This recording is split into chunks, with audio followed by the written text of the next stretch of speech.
tell women to choose a man who loves you more than you love him. And to a lot of people, maybe some of you, that may sound like sound advice. And the reality is, a lot of women are navigating through dating and relationships, focusing on making sure he loves them more than she loves him. But I need to make it clear to you, once and for all, that this is horrible advice. This is a setup for disaster. And I'm going to explain why. Because I'm not going to just tell you don't do it just to not do it. No. When you really start to dig deep into this dynamic, you will see why you should not be focused on a man who loves you more. Let me start with a story.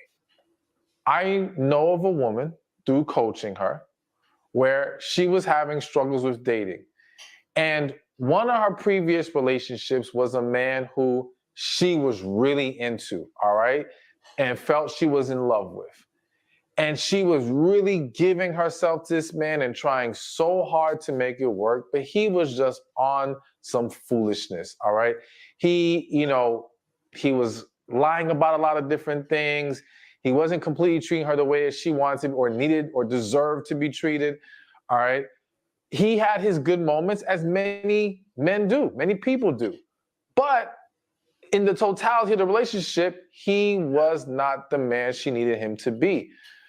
And of course, by the time this finally came to an end, because he took it to an extent of cheating and just doing things that she could not forgive. And to be honest with you, it was multiple times that he cheated. She finally let go, but of course she was hurt by that, all right? Devastated. And in that, this is where she received the advice actually from an aunt of hers that, you need to just look for a man who loves you more than you love him. And so she set out to do that. And she did it, okay? She eventually, I want to say maybe after a year, it wasn't completely right away, but after like a year, she took some time to herself for a little bit, but then she meets a guy, and she knew she wasn't really into the guy. But there was some nice qualities about him. He was good looking. She liked him, but she wasn't really into him like that. But he was infatuated with her. He was head over heels. He wanted this woman, and he was doing everything he could to be with her. And so for her, focusing on finding that man who loves you more, found, quote unquote, I have to put a quote unquote on there, comfort, and I'm going to now use the word false security. It felt like security to her at that time, but I'm going to explain why it was false security. She found this false security in this relationship and thought, okay, we could be good. So she gets with him. They get an official relationship. And again, for the beginning of it, he was busting his behind, doing all that he could. But eventually, that started to fade away. And at one point, he started to feel like she wasn't giving to him what he needed. Anyways, fast forward, in this woman's mind, I am of, even though she didn't verbalize it to him, when we spoke about it, it came out where she really felt like, he's lucky I'm with him. This is really not the type of guy I would typically choose, but, I'm giving him an opportunity, and I feel like he's not appreciating it anymore. He was trying so hard in the beginning, but now it's not there. But one of the reasons she also got with him is the idea that because she thought he should feel lucky that she's even with him, that this man ain't going to cheat on her. He's not going to get anything as good as her anywhere else. Well, lo and behold, he cheated. And I don't mean to smile because it's not a funny or good situation. Not him saying he didn't mean to smile. He knew that he was smiling, and you know why he was smiling. Hey guys, and welcome to Little Black But Another One. We're talking to you guys today, men's panel. There'll be a few more men coming a little bit later on. We're talking about the fact that, should a man love a woman more? That's a question we're actually kind of answering today. Should a man love a woman more? And we are stating, well, at least I know myself and Sean are from the very beginning, and I'm sure there'll be other men who will join us who may have different points of view. We are stating that no, a man should not be loving a woman more, And I would also go far to say that it comes from a very toxic place. It comes from a place where people have been hurt. It comes from a place where people are trying to avoid the pain and being hurt in a relationship, you know, and etc. So, you know, we're gonna have a real conversation today, and I'm sure you guys will disagree and agree. I pray that everyone in the chat, please keep it respectful. Keep it respectful. We're gonna be respectful on our end, and we appreciate if you guys keep it respectful on your end as well. Yes, today is a men's panel on Tuesday night. If you have something to say, if you feel like this conversation is something you want to desperately say or talk about, then I want you to put your video cam where your typing fingers are, okay? Because typing in the chat and typing long, but never coming on camera to come on and say your piece is long for everybody, okay? So Tuesday night, we want to see everybody who's going to disagree today. We want to see you on Tuesday night for the open panel between men and women talking about this subject. But today, it is a men's panel. So by all means, share your thoughts. And as well, listen, send your super chats in. We want to see them so we can comment on them as well, okay? All right? So when you have a super chat, send it in. We want to be appreciated. I ain't going to lie to you, okay? That's how you love me. Love on me, okay? All right, listen, if you're new to the channel, like it, share, subscribe, click on the bell button for notification of the uploads. And for those of you who are returnees, we know what it is, baby, you got the minerals. And don't forget, click on that bell button for notifications of uploads, okay? Yeah, don't forget that part. All right, cool. So we are talking today about this topic. Should a man... should a man love a woman more? Sean, talk to me. What are you thinking? What are you saying? What's in your back of your mind? We just watched Stefan Speaks kind of break down something a little bit as well. What's your thoughts on this? Well, absolutely not. You know, and just to give a little bit of context, if I can, for folks that maybe didn't join our Ready to Love live last night, but this is an expanded conversation from that conversation we had last night when one of our panelists, brought up this topic. So she mentioned it, and now we want to dive in and really just fully, go in on this. So I think it's a no. It's a no for me. And it's so interesting. You and I were talking earlier, and you would have thought that I watched Stefan Speaks. And that's where my what I said last night came from. But absolutely not. I had no knowledge of this until I searched the topic, and then a couple of videos came up. So, again, I couldn't agree more. It comes from a place of imbalance. And you know what? One thing struck me as I was driving from running my errands today. We talk about a scarcity mindset so very often, right? And that scarcity and that fear that drives us to do certain things that really are counterproductive, right? So this notion of a man loving the woman more, to me, it started to hit it, like, how when you start to like, whoa, this comes from a deep-seated fear of being hurt. So you're so scared of your love being misused that you feel like the scales need to now be over-tipped in the other direction so that you can never be hurt again. But there's no guarantee that your heart won't be broken. And by going into a situation where you feel like you have the upper hand does not guarantee you success, right? And if you really want to have healthy relationships, like we so often talk about, going in where you think you have leverage over the other person is a game that you don't want to play when it comes to love. So that's what I think. I love that point, bro. And I think what's key about the point that you've made there is that, you spoke about this leverage part, and I want to talk about that part because I think that's really key. That in these type of phrases and idioms and, pearls of wisdom from our great grandmothers, what I heard in a lot of videos, I actually watched 4 or 5 different videos where that information never came from men. Never did. It always came from older women telling the younger ones this. And it's quite interesting. And I think the biggest thing is the fear is what's driving this narrative. The fear that a man will take advantage of you, the fear that the man will not provide for you, the fear that the man will cheat on you, the fear that the man will disrespect you, the fear that the man won't take you seriously in this love. And the equation that's being brought up is, if he loves you more, what will happen is he will treat you with respect, he will love you, he will take care of you, and basically he will bridge the gap between men and women, because women love men more, and so the man will end up loving her equally, and they will come to an equilibrium.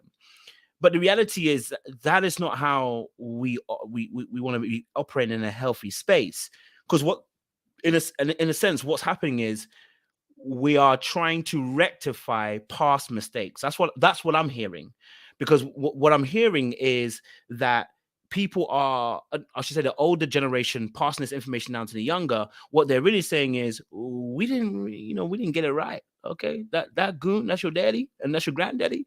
Listen, just make sure he loves you more. Okay, because look, he barely does the bare minimum. So the fact that he loves you more, if he doesn't love you equally, if he doesn't love you more, he's going to do nothing. I mean, he's already doing bare minimum now, but imagine if he doesn't love you more, he's not going to do anything.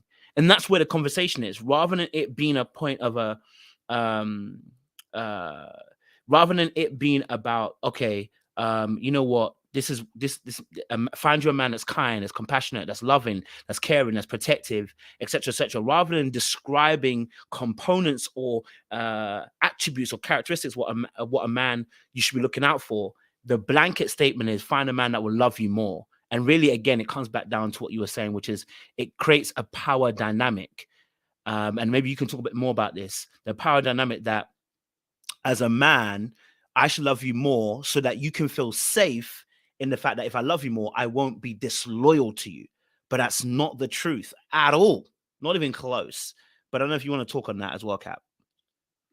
Yeah, I think that, the more and more we talked about this, right? And I know people are like, oh, you guys are dragging this, and this is just stretching. No. Because we need to have these conversations, because we get, and I see the ladies and I thank them for their honesty, right? This is stuff that gets passed down through generations. Just the same way there's certain things that men say, and I'm taking a leap here. I'm just using it as an example. I'm not saying this is the same thing, but the whole no doesn't really mean a no. Like you can wear a woman down. Those things that get passed down, but they they're laced in toxicity, right? And sometimes it's not like going all the way there, but if you just keep rubbing, if you keep just, she might mean no now, but she just wants to be chased a little bit, we need to accept what a woman is saying, right? So it's that same thing where we have these generational things that people tell us or our elders have told us, but they're things that need to be debunked. They're false narratives. And I said it last night, just like the happy wife, happy life, that is finally starting to get undone, right? And we do understand that we live in a patriarchal society. We do understand, because we had a great conversation with one of the, other panelists, and she shared with us like why this may be difficult for some women to hear from us, right? So I do get that context, and I don't want to seem like it's foreign to me or to us that we're not saying that this isn't a man's world and it's not a male-dominated world. That's not what we're saying. What we're saying is if you are intentional about the fact that you are going after someone, right, or you want a man to love you more, one, like many of you saying, how do you quantify that? Right? So there's very few ways that you can quantify if somebody loves you more. One of those is if you think you're doing the person a favor. Again, that's exactly why we tied in, if I'm ugly, don't choose me, right? Because if you're choosing me and you think that I'm not as attractive as you normally like, or I'm not your type, you feel like you're doing me a favor, right? So if I love you more and it's enough that you can feel that, then that means you love me less. And you loving me less and knowing that I love you more gives you leverage in the relationship, and it causes an imbalance, right? Because in the back of your mind, it doesn't have to be like at the forefront, but in the back of your mind, if you're knowingly saying, I know Sean loves me more, right? I know that is going to play a role in the dynamics of our relationship. There's no way, if somebody thinks that they have the upper hand in one way, or if the person is willing to go a little bit further than they will, that doesn't play out. We're human beings and we're at our core selfish, right? So having that information is going to be a driver in the dynamic of the way that we coexist as a you know, a couple, whether we're married or, you know, not.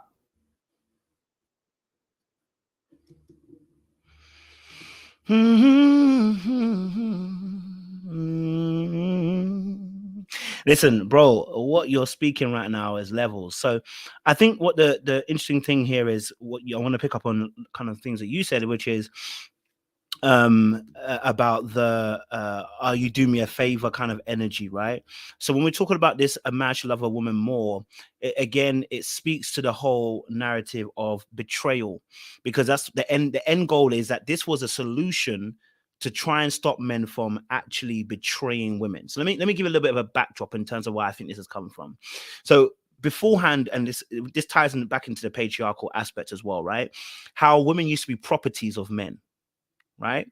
So beforehand, especially in English history, we know that women had to they took on their husbands' names, and that was the only way they could actually own property. They could only own it through their husband's last name. So they couldn't, and only recently, I know you guys as well, you know, recent history, women couldn't have credit cards and stuff like that. So we do see the history that women were oppressed in some shape or form when it came to equality, right? In some aspects, when it comes to functioning in society, right? So one of the ways that the older women were able to try and wrestle back power between man and woman, because already it was a toxic dynamic when certain men would abuse their power, was to say, hey, look, choose a man that loves you. This will potentially choose a man that loves you more, because this potentially would eradicate him abusing you. This will eradicate him, behaving anyhow and any way he likes with you, because the power dynamic between men and women was so vast, right? But that's kept on coming down, generation. But we are no longer in that space anymore. We're no longer in that space. So that solution that was meant to be for a toxic situation between man and woman has still been passed down to today. And now it's part of this normal rhetoric that's spoken to women, not all, but to some women, and said, hey, this works. Choose a man that loves you more, right? So that he can't abuse you. He can't take advantage of you. You know, he can't hurt you. Okay, right? And also, you know what? So that it will give you an opportunity to leave the relationship if you need to leave. You know, you won't feel as invested, because that's the truth. What you're really saying is so that you won't be as invested. So in this day and age now, we're no longer in need of that thought process, which is why I said it's seeped in from toxicity. And I understand if you would say patriarchy, where it's come from, but right now we are no longer in that destination. We're no longer in that season. We're no longer in that period of time. Passing on that information is toxicity. You understand? But go for it, Sean. Yeah, and I think it also comes from a place that, and we even dove even deeper into this in our afterlife, right? It's rooted in a place that men are not good at relationships and women are superior and have better relationship skills.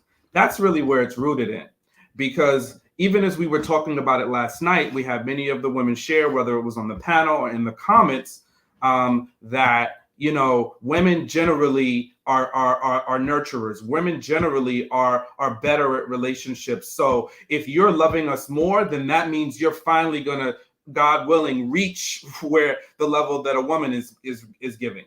And that also needs to be debunked, because I think it's that inherent nature that there's superiority in the relationship skills. And yeah, it's a no. I'm sorry. That part there's work that women have to do. And for me, when I hear that, I think it just is, it also sounds just a touch lazy, because it's like, oh, I got this. You know, I got this. I know what I'm doing. You men need to catch up because you're late to the game. And I'm saying no for that. You know, there's plenty of us that know how to communicate, that are effective in relationships, right? So I think that I think women come with their set of challenges just like men do. There's issues that men have in relationships. I'm not saying men are perfect. I'm not saying men are better than women at relationships. No, I want to be clear on that. But I also want to make sure that we understand that women have opportunities in relationships. And many times, as we see in this discourse that we have, especially on channels like this and across social media, there are opportunities for women to communicate better. There's opportunities where women are completely not listening, completely missing the point, completely, when we try to say what we're thinking and feeling, dismissive of our thoughts. And men do it too. So, and I'm pointing that out to say, not, oh, you know, who's worse than the other, but I'm saying that to say, like, there are prime examples where women are ineffective at relationships. Women are ineffective at taking accountability the same way that men do the same thing. So I think it's an equal footing because we are both human and we both bring our humanity to relationships. And that's something that we need to work on together daily to be successful in a relationship, especially a marriage, right? But if I'm entering my relationship thinking that I'm superior than you, right? So I already think I'm better at relationships than you. Doesn't have to be conscious. It's in the subconscious, right? I love better. I'm a better nurturer. And that you need to love me more just to be at my level. Yeah, no. You're entering into that relationship with bad faith. And how can you weather the storm with that person if you always think that there is a level that you're better than them?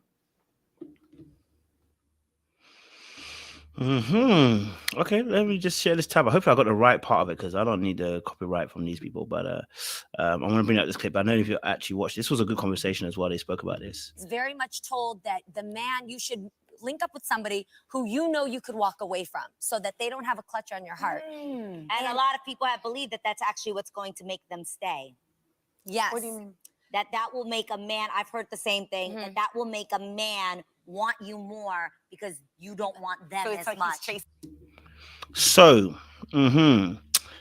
this was on the girl chat, The View, and they were talking about the exact same question, talking about how should a man who loves who more, and they were talking about a man loving a woman more.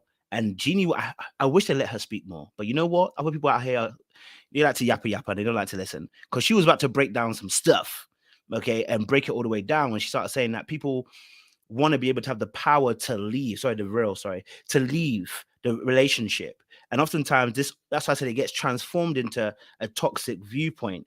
And what happens is it becomes a tool of power. Because reality is, when we look at relationships, when someone says, I care about the other person less, it gives them an aspect of power because they're not moved by the need of the other person as much as the other person.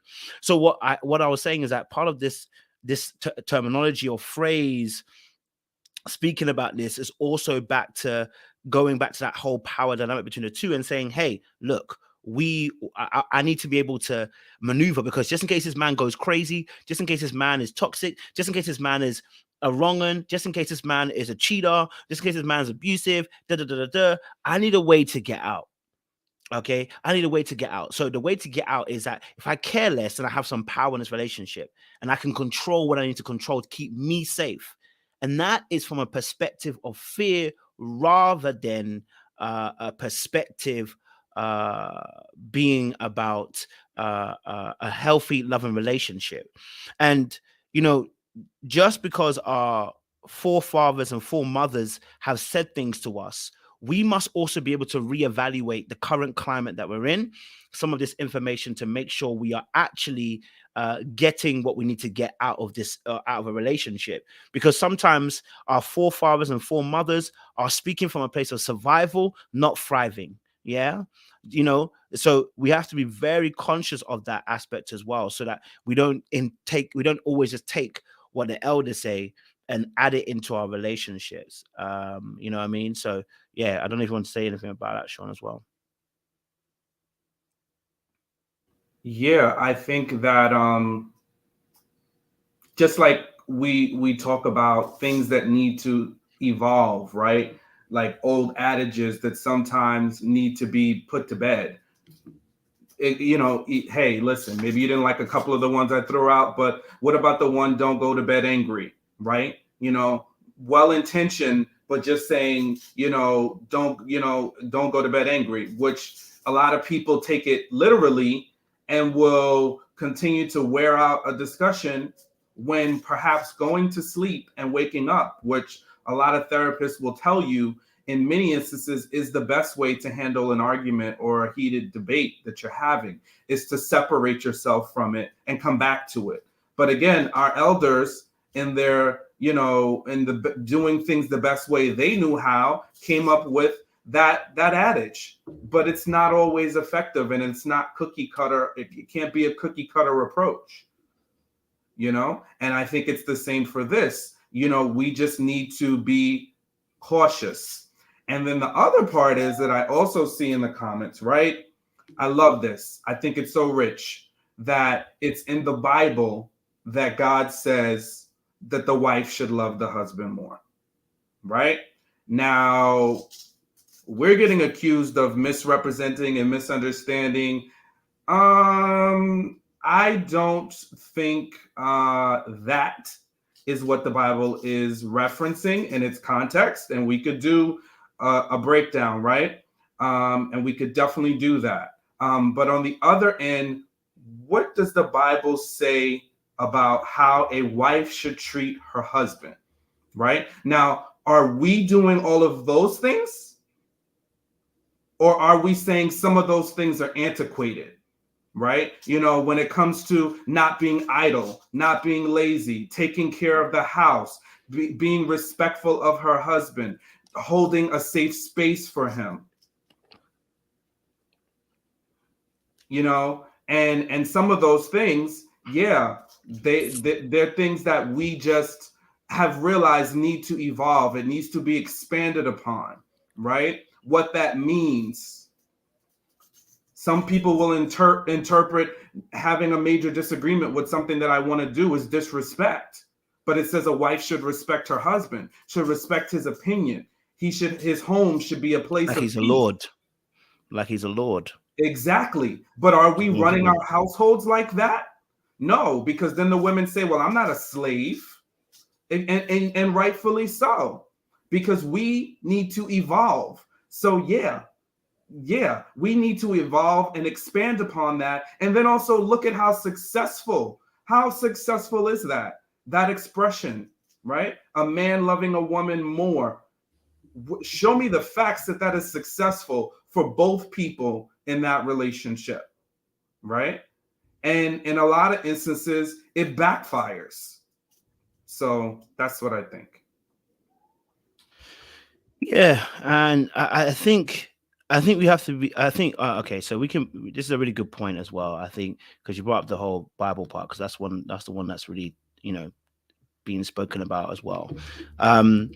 So oftentimes what people quote is Ephesians 5. I've used that scripture several times, and you guys know I love that. So Ephesians 5, Ephesians 5, where it talks about how a man should love his wife as Christ loved his church, right? And then we use the example of also saying, that because Christ laid down his life for the church, a man laying down his life for a wife, which I agree with, by the way, that means he loves her more. But I would attain that to mean, like, again, I said, we can take inferences from what Christ did. We can't apply it exactly the same way to an actual relationship. That like I said, if Christ says go left and you don't go left, or if you cheat, if you cheat on me, if I cheat on Christ, Christ is always going to be there. If I sin, he's already paid for that sin. But like I said yesterday, if I cheat on my wife 5 times, are you going to be there? I'm still changing. I'm still coming to being a better man. Are you going to stay there, or are you going to get divorced? Yet Christ ain't divorced you. So we can't make it exactly the same, because there are different inferences. Now, what we can say Okay, what we can say, right, in this instance is that what we have to be very clear with is taking some of the interpretation. So it's not that I can love you like Christ loved the church exactly. What he's telling me is the same way Christ loved the church, I should have a love for my wife as well, because it is my body, it is my image, it is me. So when I marry you and two become one, I got to love you like I love me. And if I don't love myself, I really can't love you the way I need to love you, right? And then added to that as well with the aspect is, I think when we talk about loving more, I think what we should be talking about is the showing of the love is what we're really describing. You know, I don't want to go too deep into it just yet, but I think what we're really saying is talking about the showing of love. As a man, you should be showing your love to your wife, right? You should show that love. Don't let it be, oh, I love my wife, but I never see those actions. This is going back to the faith without works all over again. If you truly say you have faith, let's see the works. Because you say you have faith in Jesus, then it should translate into work. If I say I love my wife, but I've never said it, and I say I love my wife, but I've never shown it, sorry.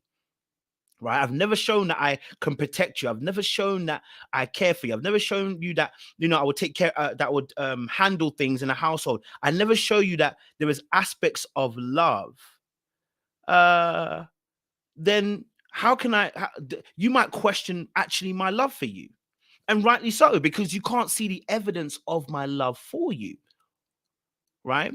So there's, I think the wording here on a man should love a woman more is problematic and does need to be changed and cannot be minimalized, because that means something. To love you more means something. Let me give you an example.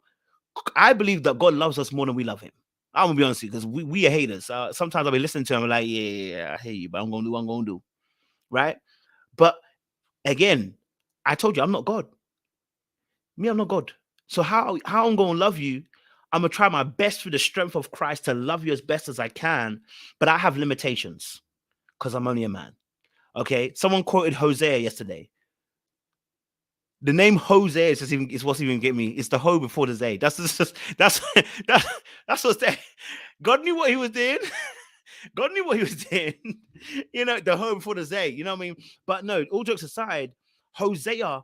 Again, when we use Hosea as an example, let me break down what Hosea is. Hosea is not an example of go and be out there in the streets and come back to me. Hosea is an example of Israel and God. It's not to be taken that you, when you're a husband, that you should accept that. Because if we're going to do that, then I'm going to start saying what Kevin Samuels was saying. I'm going to be a David in this thing. In fact, shoot, let me be a Solomon in this thing. And let me have several wives while I'm at it. Let me have several wives while I'm at it.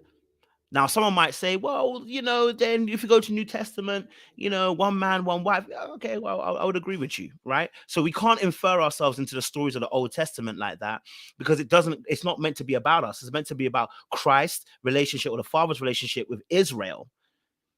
Not me to come and let you go to the streets 5 or 6 times and then come back again and say to you, I love you. It's not for me.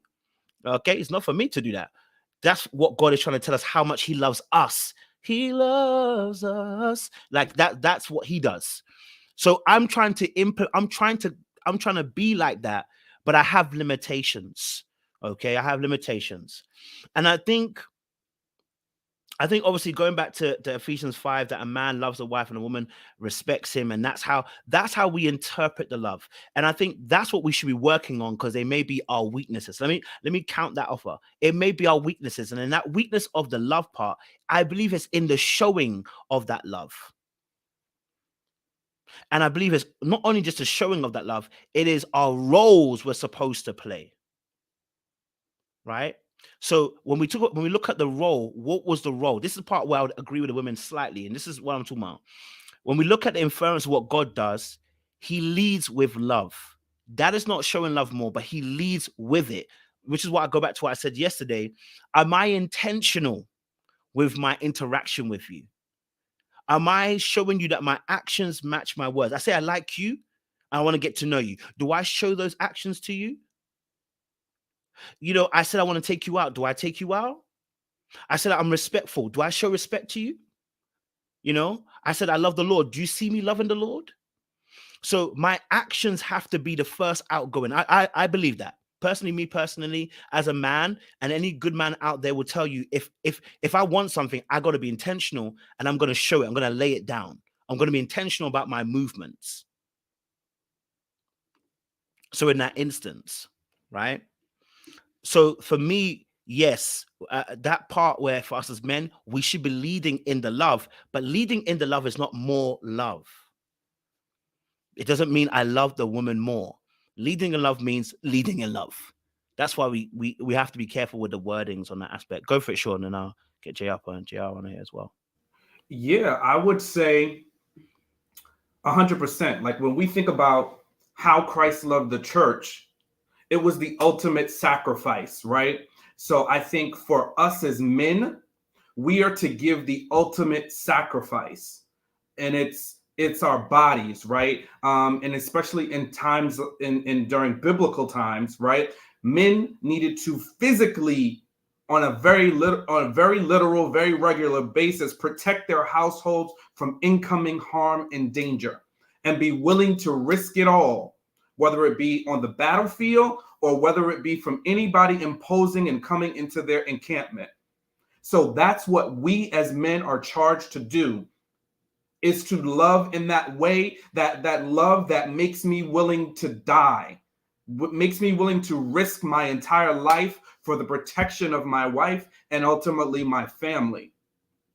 That's what that means. And I have no qualms about doing that, right? I have no qualms about doing that. I don't think that's what any of us are debating, right? Because men, we are called to be the first in line. And there's nothing wrong with that. That's different than me loving you more, right? Because I do have, my strength is more than my wife, right? From a physical standpoint. I'm designed to do that. God created me to do that. So yes, I have more strength. I have more physical abilities. So yes, that is what I need to do.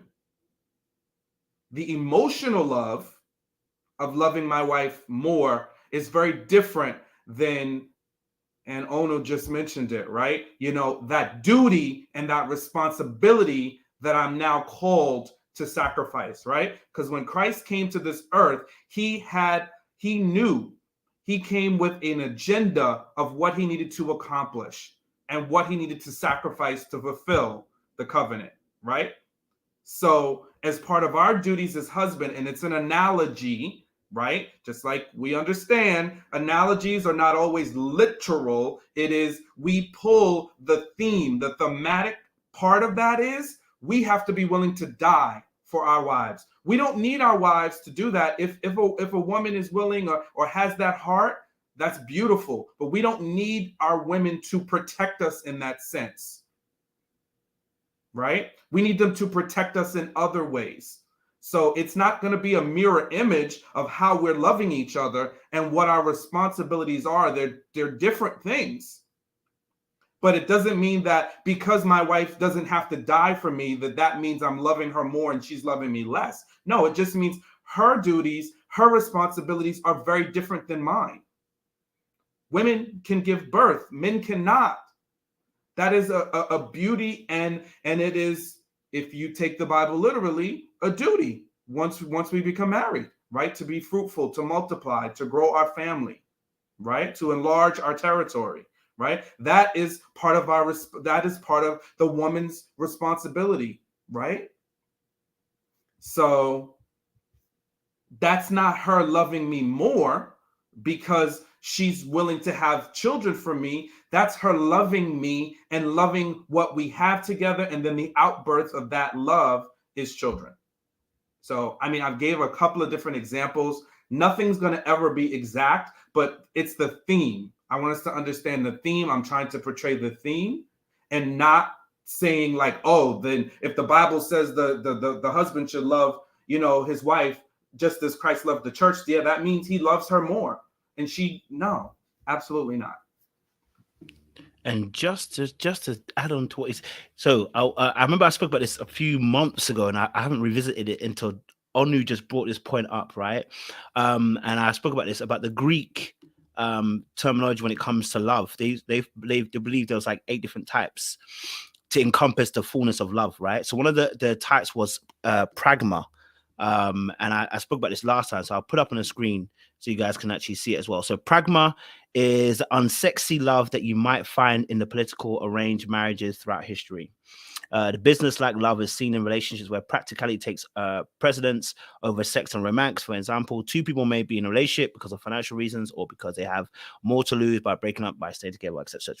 Pragma may even involve a person tolerating or ignoring their partner's infidelity. That wouldn't be me. That wouldn't be you. But that was common in politically motivated royal marriages in much of the world history. Pragma may not sound all that great to marry, but it's possible for pragma to coexist alongside other types of love, such as ludus or even eros. Okay, so I brought this up for a reason, and the reason why I brought that point up was because of the fact that when it comes to love, what Oni was describing here, there's a duty.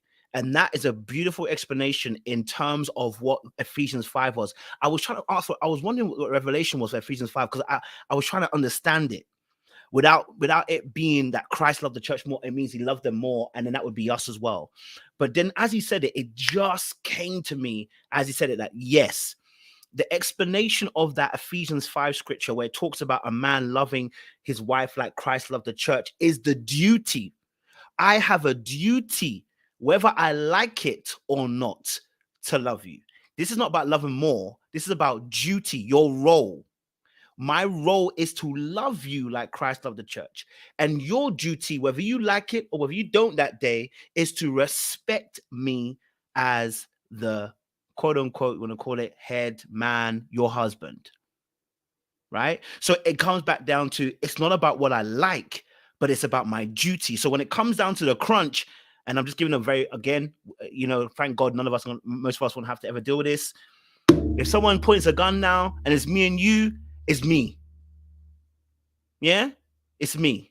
Yeah, if they point a gun now and say who needs to go, it's like it's me.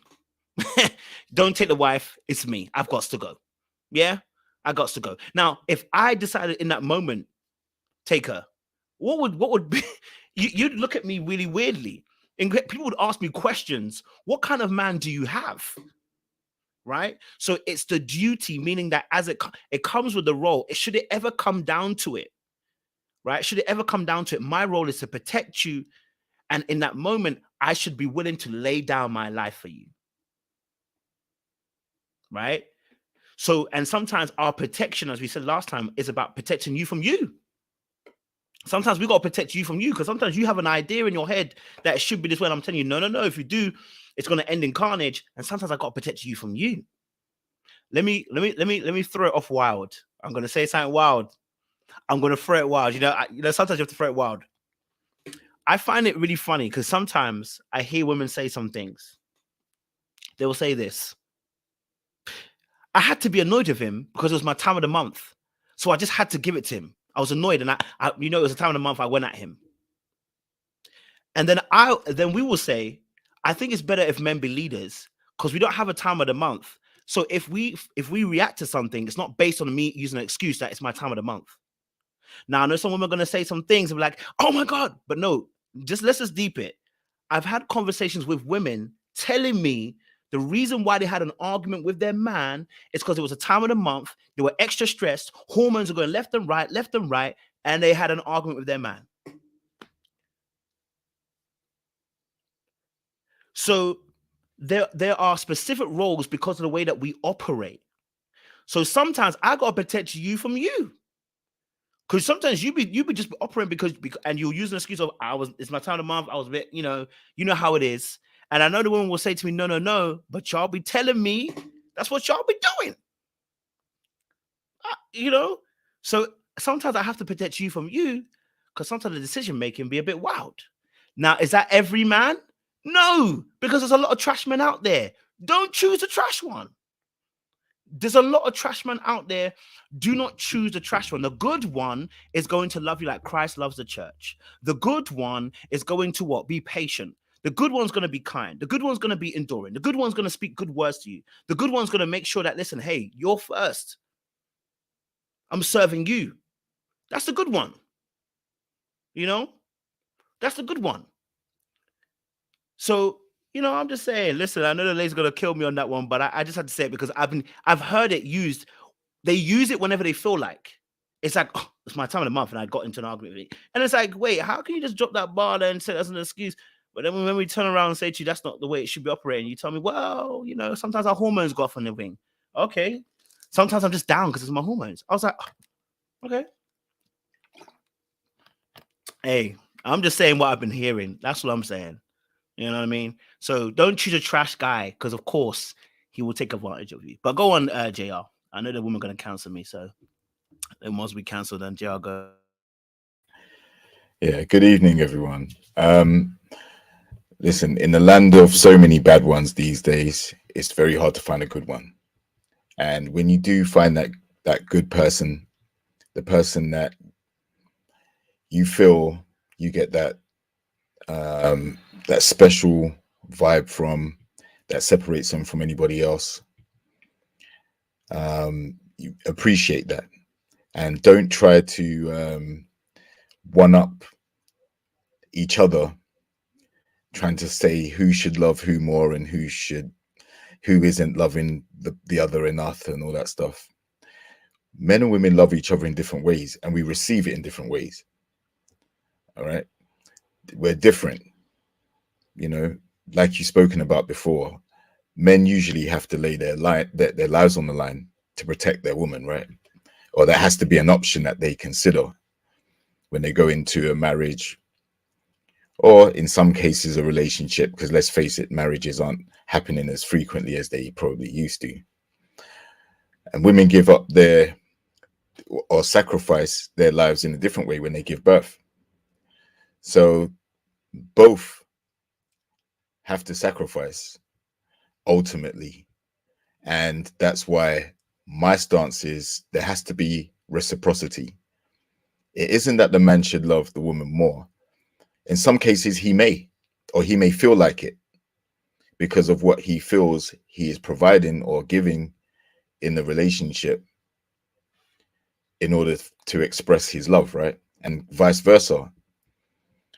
The woman in the relationship may feel like she's doing enough to feel loved as well, and may feel like her partner isn't loving her in the way that she wants it to be shown or received.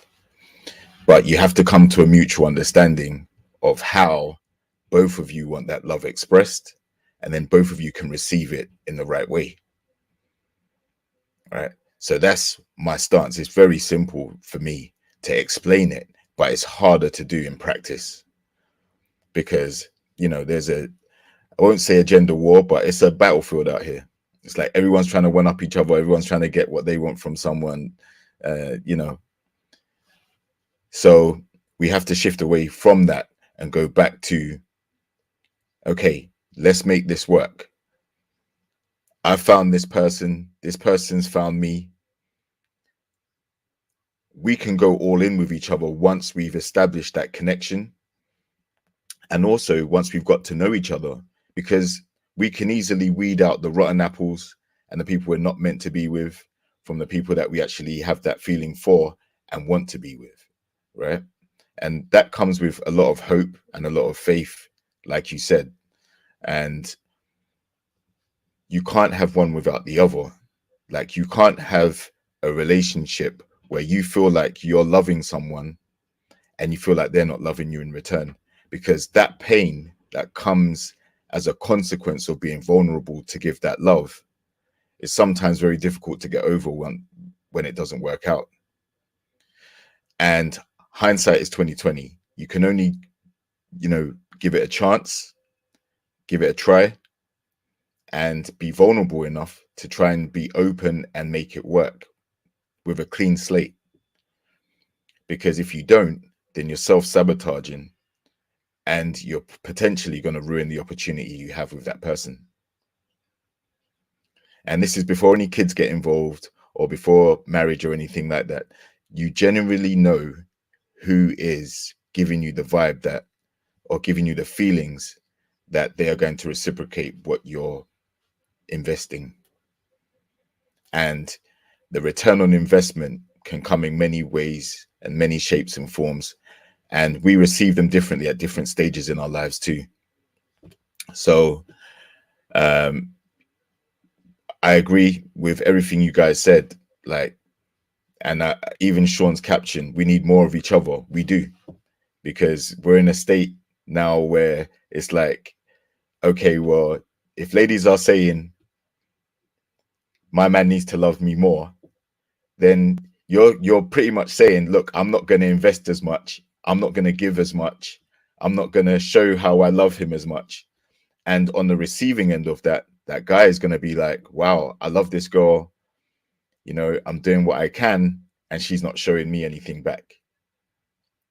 And guess what he's going to do? Eventually, when that penny drops, he's going to withdraw. He's going to start to pull away. He's going to start to feel like, look, I love this girl. I don't know how many times I can say it or show it, but she's not giving me what I'm giving her.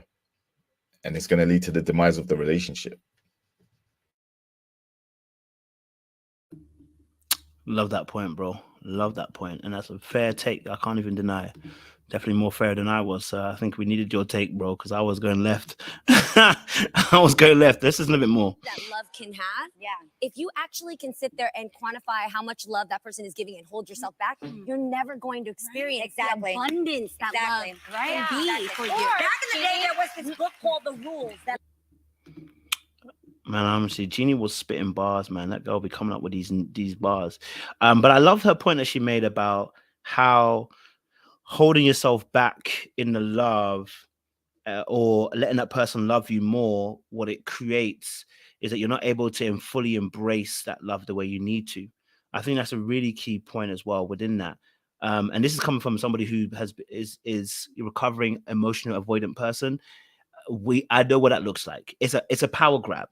And you know, it makes you not connect with the person all the way. You know what I mean? Like, if I'm not again, this comes back to being fearful as well. Like, if I'm not afraid and I love somebody or I care about somebody, I'm going all in. See, I don't need to, and this is what I'm saying. Like, if I don't need to, like, for instance, let's say I get to know, I start talking to you. If I go on a date, now I personally don't spend 200 quid on a first date, or do I have? I'm not gonna lie to you, because I wanted to have some fun, and it was good fun. Now I may spend £20 on a date. You know what I mean? I'm not afraid of it not going well. I'm not afraid of you trying to cheat me, because you see, as for me, I'm not in that mindset anymore. You know what I'm saying? I've moved away from there. You know, where someone's gonna take advantage of me. I'm not thinking in that dimension anymore. What I'm thinking is, okay, great, me and you get along. This may go well, this may not go well. I'm spending money, but I'm not thinking about whether you taking advantage of me anymore. Do you know what I mean? I'm not thinking about it. I'm just thinking about, let's just go on a date. Let's enjoy ourselves. If it comes out that you don't work it, okay, cool. I mean, I should have done my research before this anyway to know what you're on. Do you know what I mean? But I don't want to go into it with fear. I don't want to go into a relationship holding back parts of me, because I'm scared that if I do, you're going to take me for dead. Now, what I would say, again, going back to the ladies and the men, is first and foremost, we should be leading in the showing of love. I think that's absolutely appropriate. I think that is a must. I think men should be leading in the race of showing that care and that appreciation. It might not be love at that point, but the liking for. And I think that's what women are really trying to say to us. Like, show me that love. And I think that's fair. I don't think you should be doing too much, trying to show me too much affection. I think you should be waiting for me to at least give a little bit first. So, you know, don't let me just say, oh, I like you, and then suddenly you give me everything. I think that's fair. I do believe that's definitely fair.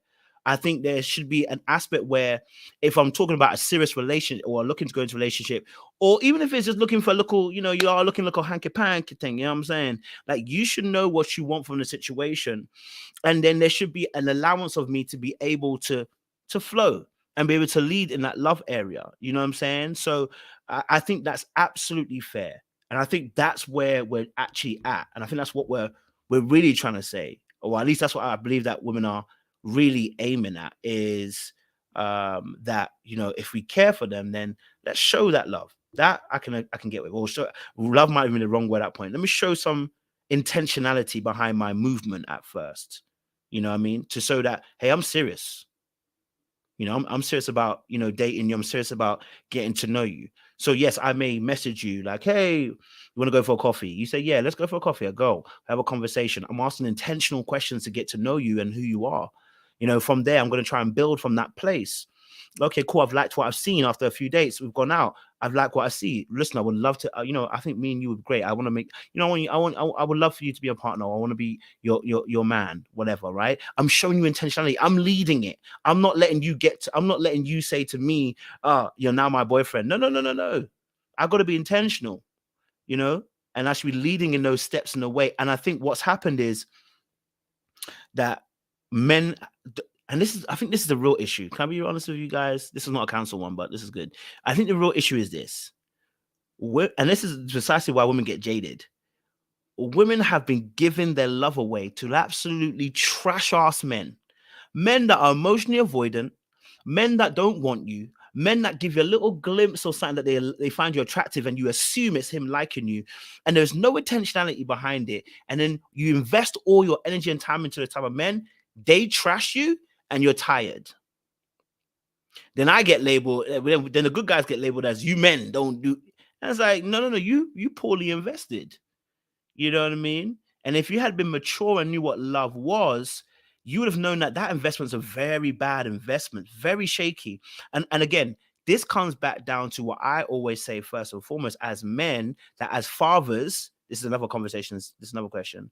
As fathers, we have to teach our daughters. This is why we're important, teaching our daughters what good love looks like, which is why I have to be emotional. I have to be able to show you my feelings, because if I can't invest in my wife, my children ain't going to get the same investment they need as well. She's going to be starved and she can't give that on. So I think really importantly here is that we do need to lead in that aspect. Sean, I haven't heard from you. Go for it. Yeah, I was just going to say, like, to piggyback on your point, around what leads to this thought process that men need to love them more, you know, is directly tied to previous relationships, right? And, you know, I would just encourage everyone, if they haven't seen the full video, it's about 20 minutes, that Stefan Speaks video, right? And one of the things that he says, and this is what I think kind of is a driver in a lot of the relationship issues that creates this narrative that there's no good men out here, right? And I gave my heart to him. And I even mentioned this last night. We are all humans. We're all flawed. You may have come to a relationship with your best intentions and thought that you were in love and thought that they were in love, but things didn't work out. Your issue showed up, his issue showed up, and it went left, right? Whether that meant he cheated or not, whether that meant you guys just couldn't make it work or not. But the fact that that relationship didn't work out, we don't need to back into that things and now create a new set of norms that we operate out of to prevent that from happening.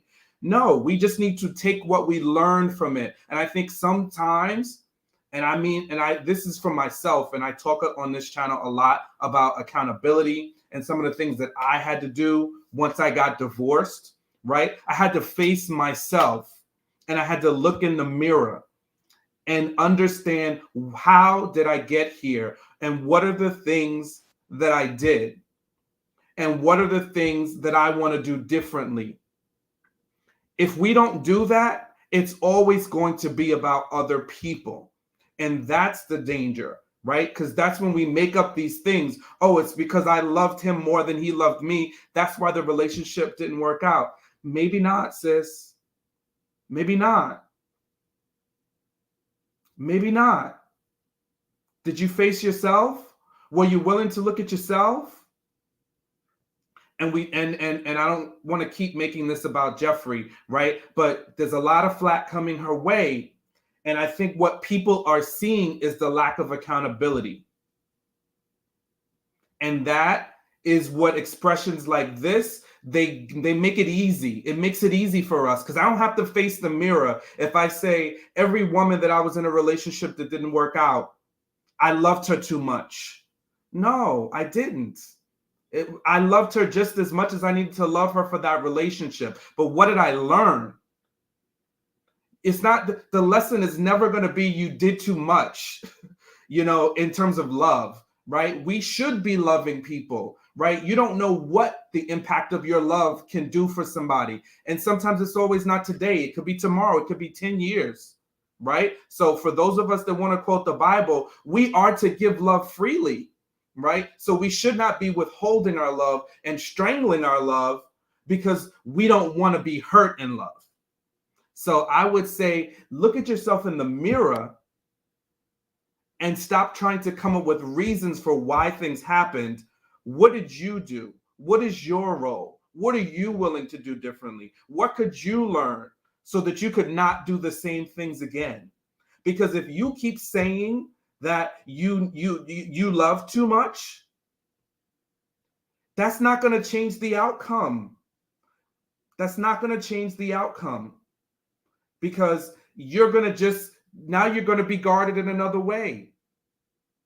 And how are you able to show up in a relationship where you want the person to love you, but you're coming into it with wanting them to love you more, and you're holding back a piece of yourself?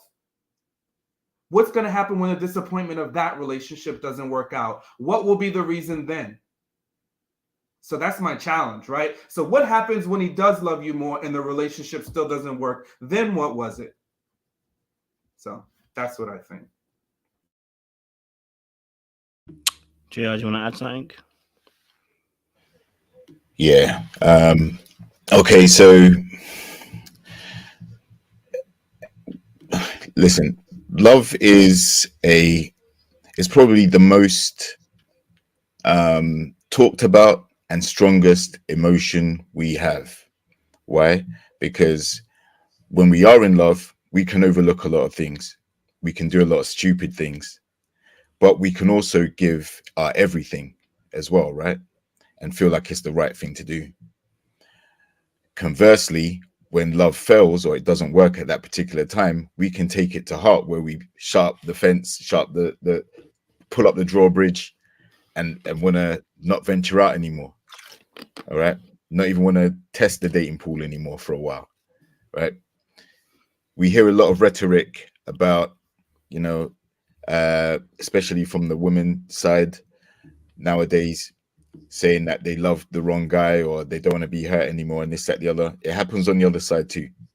The problem is, there's a danger when men get vocal about it, because when we do start to talk about our feelings, then we're mansplaining, then we're red pilling, then we're all of this other stuff, right? So my remedy or my conclusion is, listen,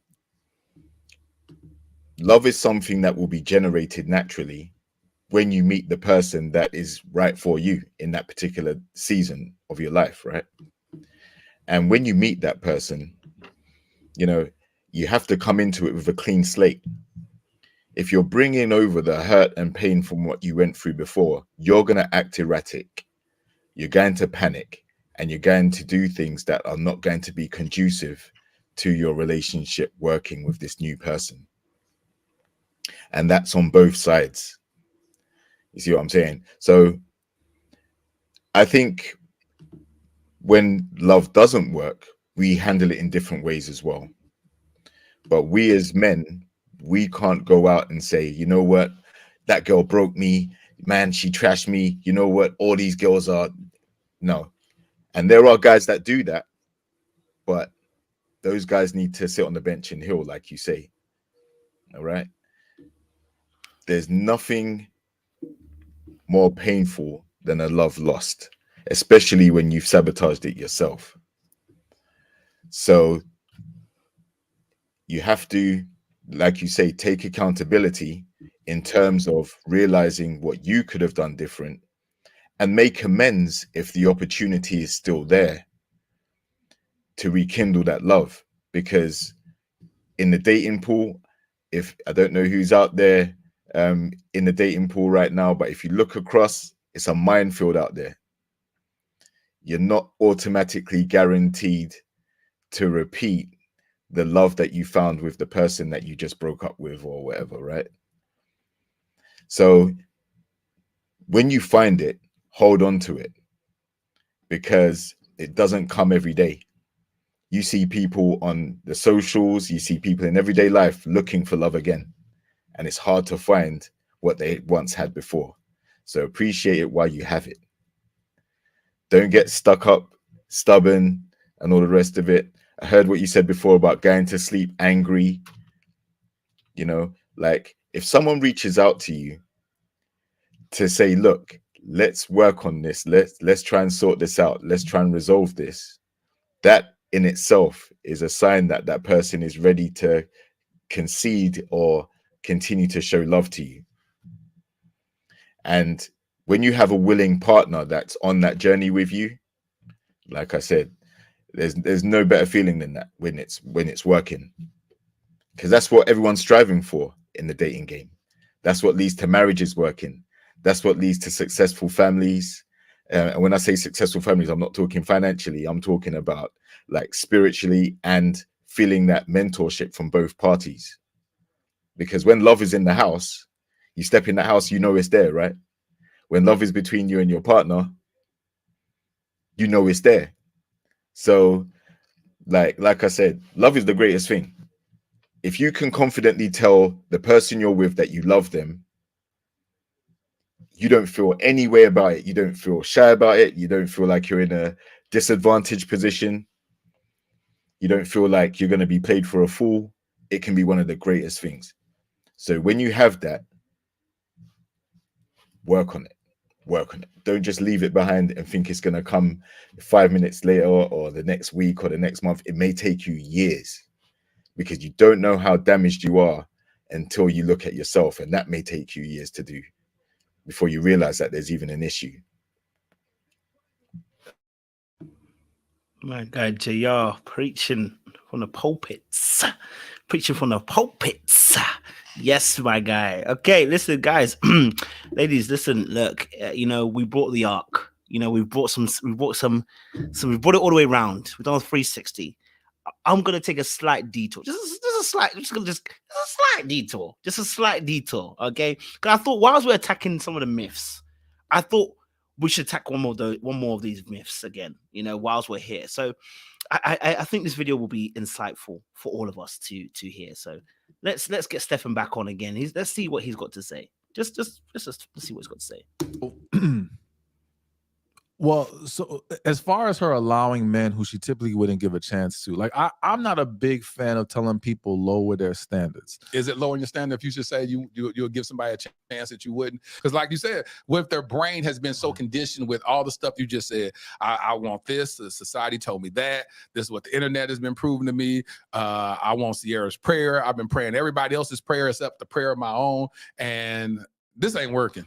So I think if we're saying give them a chance, so if you're a woman who, let's say you see a man, you find him attractive, but his shoes don't look as good as you want them to. Yes. And typically you wouldn't give that guy a chance. Facts. Giving him a chance makes sense now because you at least still found him attractive. You were just being very nitpicky about everything.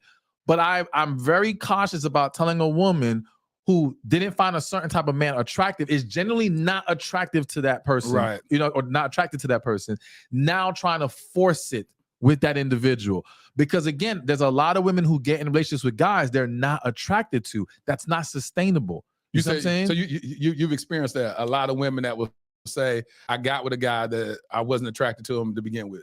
They don't even say it. Like I can see it. I can tell. And how do you tell, Stefan? And I'm not saying that because I'm evaluating the man's looks. I'm saying that I'm evaluating her energy towards that man. Connection towards exactly. And it's clear you're not that attracted to him, and that's the problem. So what tends to happen in these relationships where women get with guys they're not truly attracted to is like, yes, you may be physically present in the relationship, but you're not as affectionate towards him. You don't show him the same respect that you show the guy that you really are attracted to. You know what I'm saying? There's a lot that you hold back and don't give to this man. Good. And now what happens is it's the relationship is being driven by that man's desire for her. Teach. Because to him, it's like, well, man, I ain't never had a girl look this good. Teach. So he's fighting hard. God. He's doing everything. He's pouring into her, right? But here's the problem. Once they eventually get married, right? At some point, the man wants a return on his investment. Yes. And now that I've married you, so in his head, it's I'm doing all this to secure this woman to marry her. Now that I'm marrying her, I'm thinking now I'm gonna finally get the rewards of all my work. Yes. And we know what she says to him? I'm tired today. The kids are doing something. I gotta do this. Damn, you always want sex. What's wrong with you? She coming up with all kinds of answers other than wanting to actually lay down with you, wanting to actually show you that love and desire that you want. God. And then here's the other. We're going to keep going. Here's what happens now. And many women will get with this man thinking it's safe for her. Meaning he wants me more than I want him. Go there. I don't have to be super vulnerable here. I can trust that he's going to be loyal and faithful to me. But because you're not pouring back into him, Teach. the void is being created. Yep. All right. And what you've done by being a good looking woman who gets with this man you're not attracted to is you've made him more desirable to other women. Teach. I'll So wait for you other to go women there. are looking and they're like, well, how did he get her? What's going on here?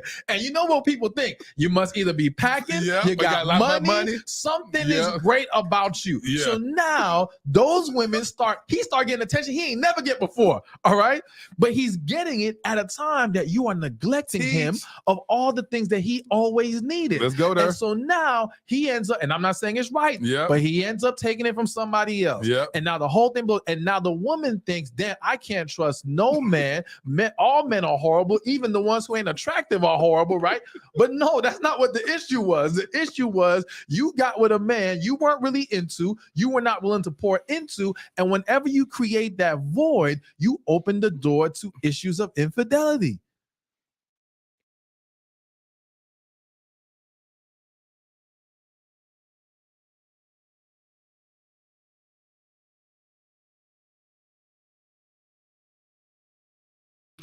Let's just take that minute silence because something is now dead. So let's just take that minute silence.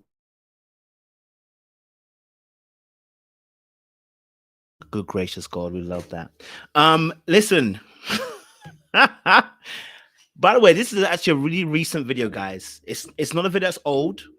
This is after we've spoken about this issue. You know, this is after this issue we spoke about. So we haven't seen his video. But he spoke all the points we spoke about. Please, you know, we were speaking about these myths. Like, this is one of those myths that thinking you can win the game by choosing someone you're not really attracted to. And I'm only mentioning this because some people were saying, well, just don't tell them. And we're trying to tell you, listen, it don't matter if you don't tell us. How you feel is going to come out in that relationship one way or another.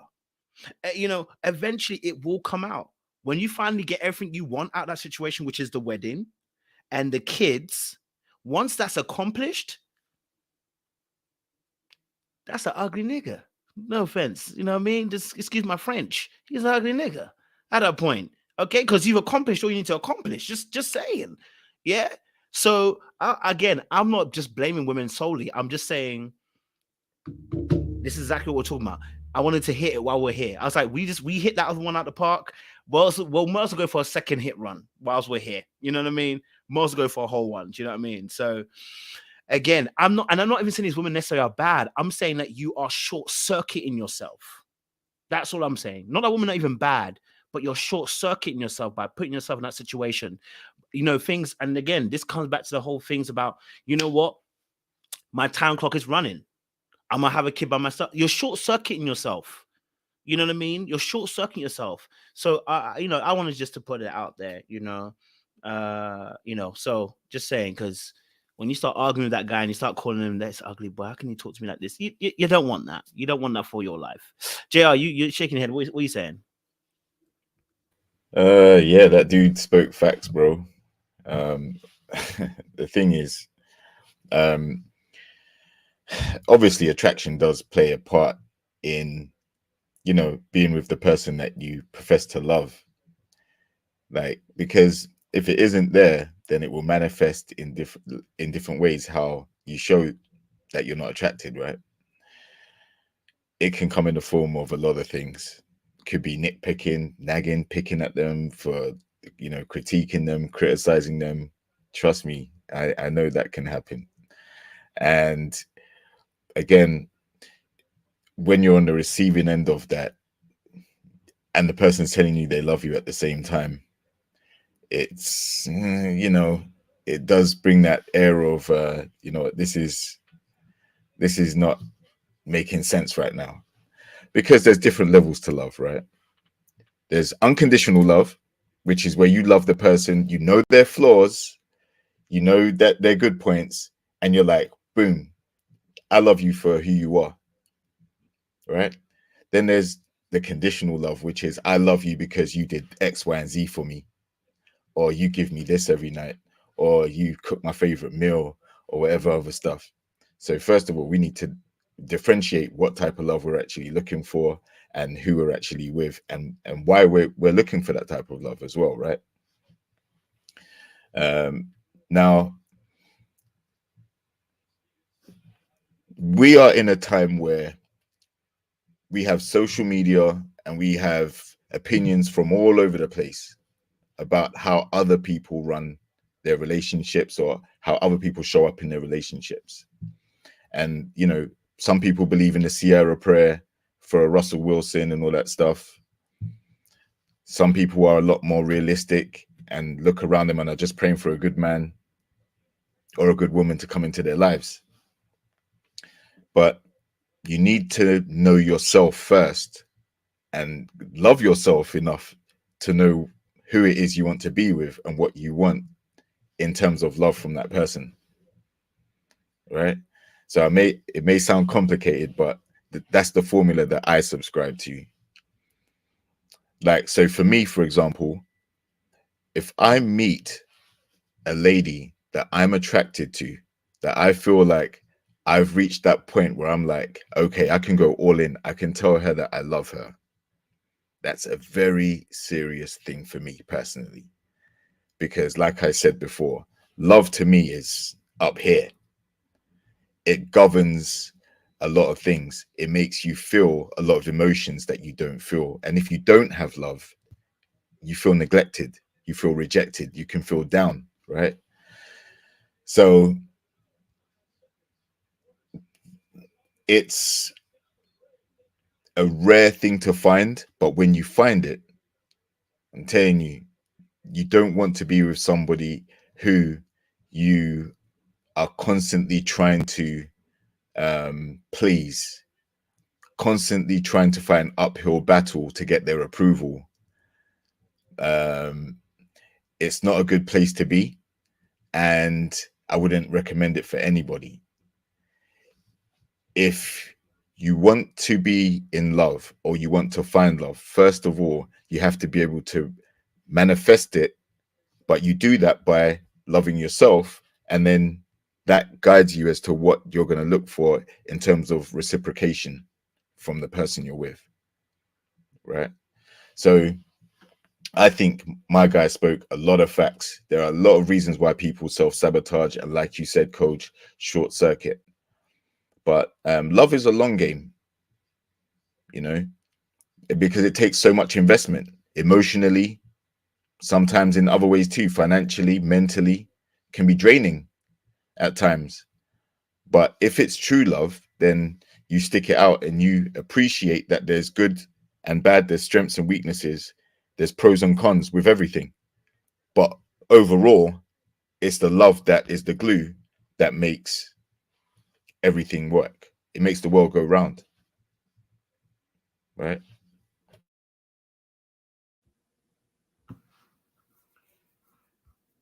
Yeah, and I think, you know, I saw some people trying to understand the connection, right? So there's also the same adage that women are have said or have been told, go find an ugly man that's going to treat you right. Right? And that is the same thing, because if you go into a situation thinking that somebody is less than because you're going to get a better outcome, you're setting yourself and the person up for failure. because that is going into a relationship with bad faith. So those are the same exact things. So hence, again, why we say if you are not attracted, stay away. Don't grow. It's not growing.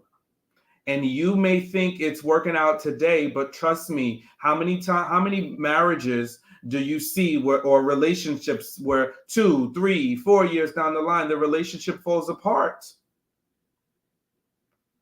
Because they were never that into you.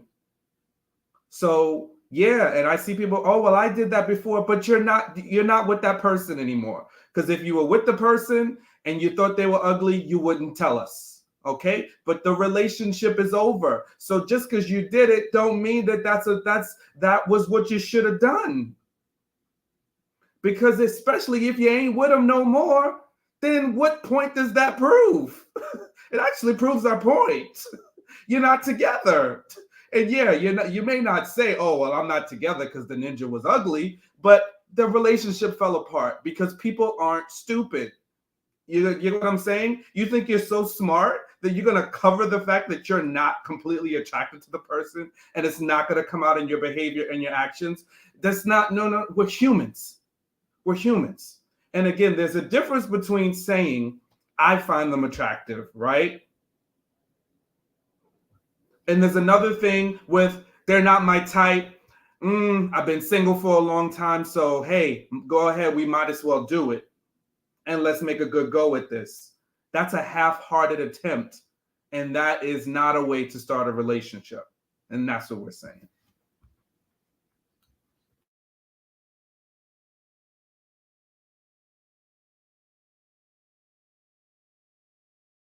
I said that's why it beautifully interlinks. You know, when you talk about men loving you more and the ninja that's unfortunately facially challenged, that's what we're talking about. Because you know, oftentimes it is the guy that you feel is facially challenged that you often are the one that you're given the opportunity to. And he's the one that oftentimes, because he feels he can see the challenge that he's facing, is the one that gives you the more love. You know, not always. You know, but in a lot of cases, that's what normally happens. Again, it comes back to that. You know, so again, you know, and I don't want to sorry, I don't want to take away from the fact that, of course, we do know that women can grow in some type of attraction, but the reality is, again, once more, just because you grew in it, I keep telling you, it's not about now. It's about when you have that argument and in the back of your mind, you're saying this ugly ninja. That's what it means. It's not about the now. When it's going good, it's not about when it's going good. It's about when it's going bad. When you look at him and say he's an ugly ninja, you know what I mean? It's a different ball game. It's a different ball game. You know what I mean? So I'm just saying, when the person is not attractive to you, not that they're not attractive at all, they're not attracted to you, we got a problem. Okay, you know, we got a problem, you know. So I'm not just blaming women at all. It's men do this stuff as well. But go for it, Joe. I was gonna say, like, and just like that Stephen guy said as well, like, the problem is when that scenario starts to play out, and then because you didn't find the person attractive, and then they start to get the attention of other people who see them as a catch or see them as more attractive or whatever the case may be, they see them in a higher esteem than how you portrayed them to be, then oftentimes, you know, that's going to cause problems too, because you start to realize, okay, maybe this person wasn't so bad, maybe, but it takes self-reflection to be able to do that. And if you don't have that self-reflection, you're gonna lose the person to somebody else, and then you're gonna sit there hating from the sidelines about what coulda, shoulda, woulda, and you know, so you're right. In arguments and heated moments, that's when the dislike, or you know, the nitpicking, or, well, I never thought you was fine in the first place, or, you know, I gave you a chance, because that's when all those things come out. And words are very important. Words are powerful. Like, I used this analogy earlier yesterday, actually. Like, if you talk negatively to a plant, right, a plant, it's an organism, right? That plant will not grow to its full potential. Just like if you spoke negatively to a child. And it also is the same if you speak negatively to your partner as well. Like, you're not going to grow in the love that you want to have. The two are not compatible. All right. If you're genuinely feeling the person and you're attracted to them, then there will be no slippages. There won't be the, oh, well, you just ugly and da-da-da. You wouldn't even think about saying that, because the way that you feel for that person, to hurt them is in effect to hurt you as well. Right?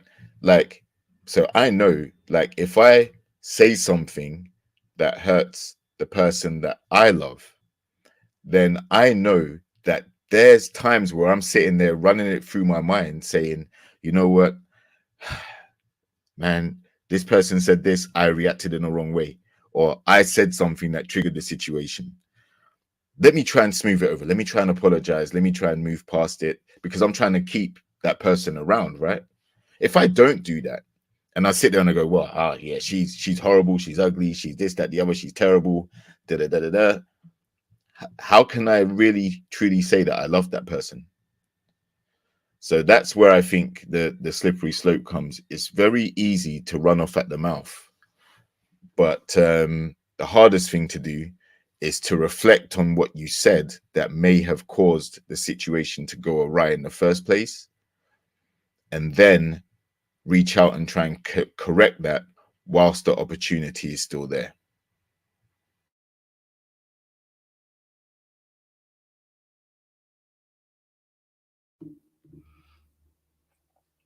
Thank you. All right. Any more last thoughts on this topic? Not necessarily the attraction one, but man loving women more. Or should we open up the panel? I'm not necessarily the panel. Questions, sorry, for the ladies to give some thoughts, because maybe they got some thoughts today. Some thoughts?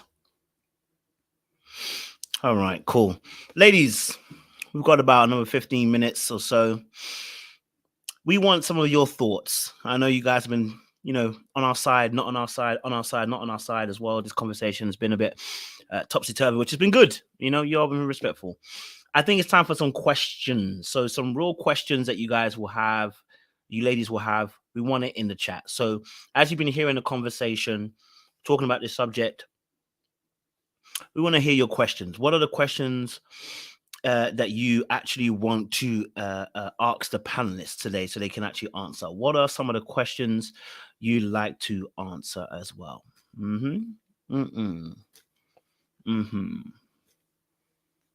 Okay.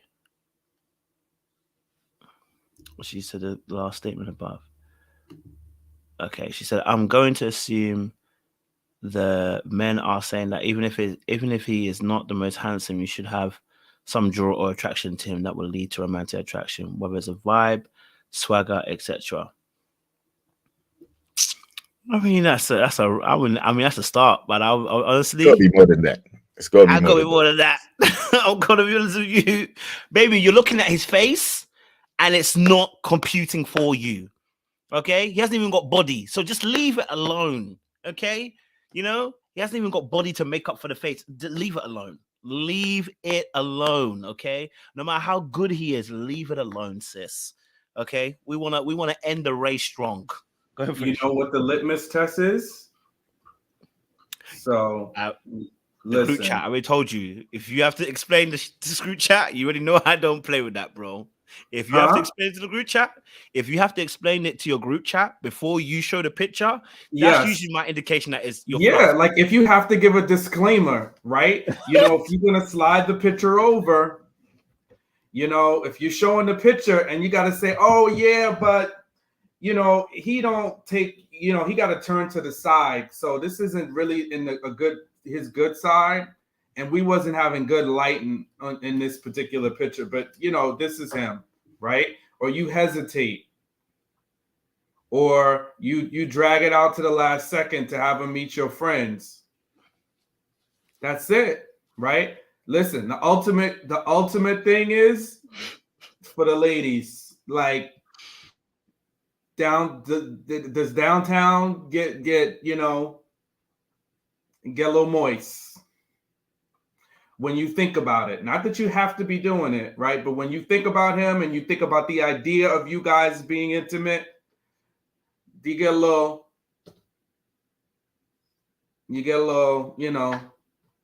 plume plume going on down there? I don't want to be, I don't want to turn it too crazy, but y'all know what I'm talking about, right?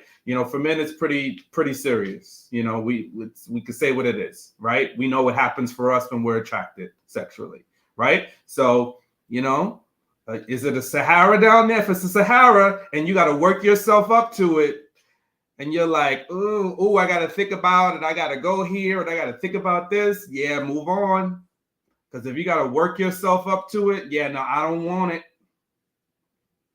Now I'm not saying you got to be, it's got to be, a tsunami, because everybody's different. But do you get a little tingle? Do you fancy me?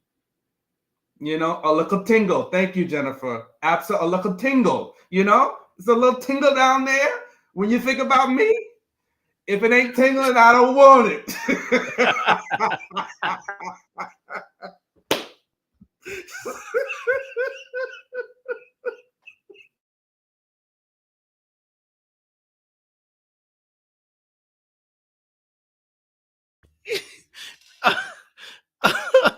Oh, I am done with Sean.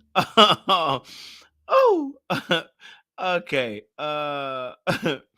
Someone asked a question. Storytime, has a panel loved a woman more? Has a panel ever loved a woman more? Have you ever loved a woman more?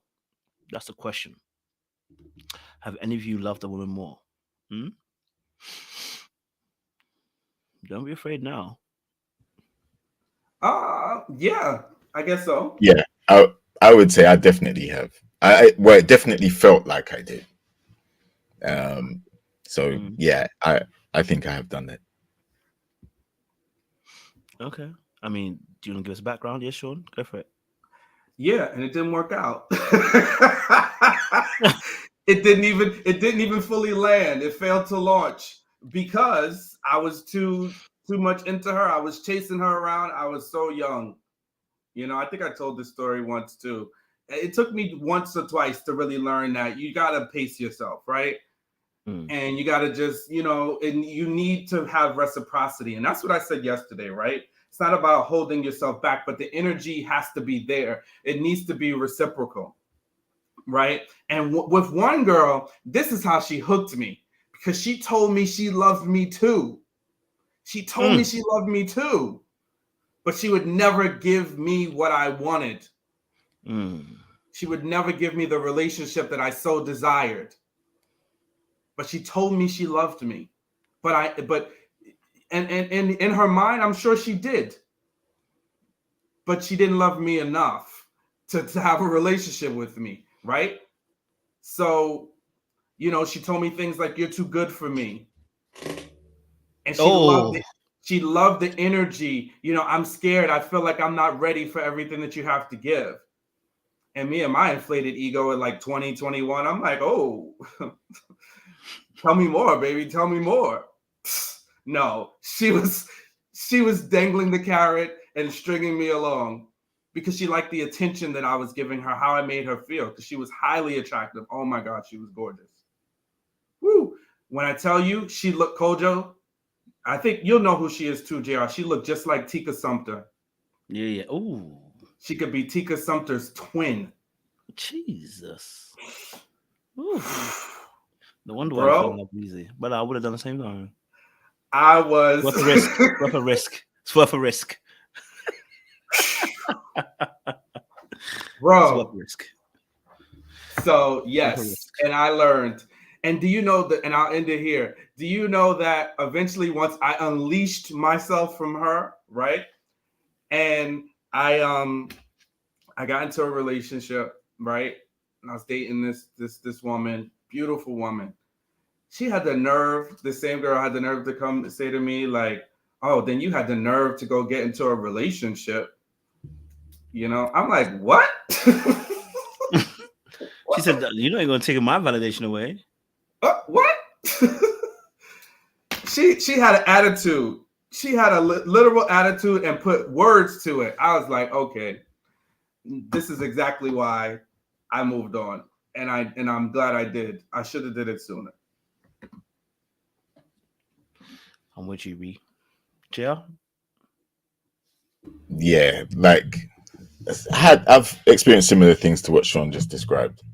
I think most men have, to be fair. Like, not every guy, because some don't know what love looks like. Some don't know how love, you know, some people don't even recognize it because they haven't come from an environment where love has been present. So they seek in the wrong places, or they just miss it completely. But yeah, I've definitely been in a situation where I felt like I loved the person more than they loved me. I was attracted to them more than they were attracted to me. So I'll be real. There were times where, because I knew that, or because I had that feeling, and it was reiterated to me regularly about how they felt about me in certain instances, particularly arguments. You know, if we, like, everything would be cool, and then the arguments would happen, then it would be bam, bam, bam, bam, bam, bam, just cutting me down all the time. And listen, like I said before, and this is why I said it, when you love someone, those words cut deep, and that sentiment cuts deep. And even if the words aren't said, it's expressed, and you can pick up on those signals. We're not dumb, we're not stupid, right? For those of us who know what love looks and feels like, have been in love before, like, we know the signals that are portrayed when someone isn't feeling you. And then they can continue to give you the lip service and say, you know, they love you and da da da da. But if they're not, like Sean said, showing you in a way that you have shown them that this is how you want to receive it.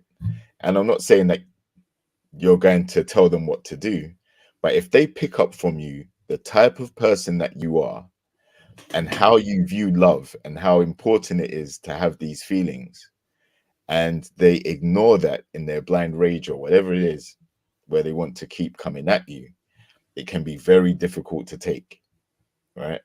And come back from, and to keep being resilient and keep rolling with those punches and still trying to find it, you know, channel that energy to keep bringing it out. So yeah, I've definitely experienced that. And this girl was very beautiful. It, like, to me, she was like fine. Like, like I could never say to her that I was not attracted to her, because I was. Everything, maybe too attracted, where I just let other things slide. But I thought she was very beautiful. I still think she's very beautiful. But the issue is, if I'm the type of person that if I'm in love, then I'm going all in. All right. So the downside is because I've put all my eggs in that basket, when she starts to crack those eggs and, you know, make things a little less certain with how she's responding to me or communicating with me, I take it very much to heart, because I've got a lot of feelings invested. So I take it to heart a great deal.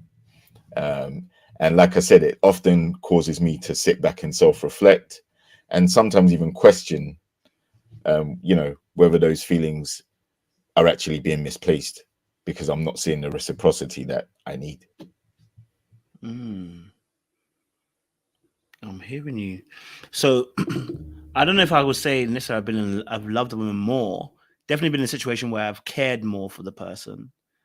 Situation. I think, like, in my early days when I had my first kind of girl, I definitely loved her more than she loved me. I think that is just the honest truth. And she let me know, because in them arguments, she told me, you're too soft, you're too loving, you know, and that kind of stuff. They let you. I told you they will slip it up. They'll slip up and they'll let you know how ugly you are. They'll slip up and let you know. Listen, you know, and it's usually guided with, you weren't my type, which is usually the code word for you was ugly to me. Okay, but I gave you a chance. Okay, So I think when I was in that place, what I was doing was I was overconfident, you know. So I was in heavy acts of service mode without necessarily seeing that thing being reciprocated. I didn't mind having a deficit or loss there because I believed I was gaining so much. But you know, from that situation, in the beginning, and this was in the beginning relationship, I would say as well. I think also as well, I was heavily in the words of affirmation, you know, as well, you know, just telling her how much I loved her, how much I cared for her, how much I wanted her, writing poetry, I was doing so much to emphasize the type of love that I have for that person. You know, deep care and everything. And you know, like I said, you learn very, very quickly. They don't win, you know, prizes.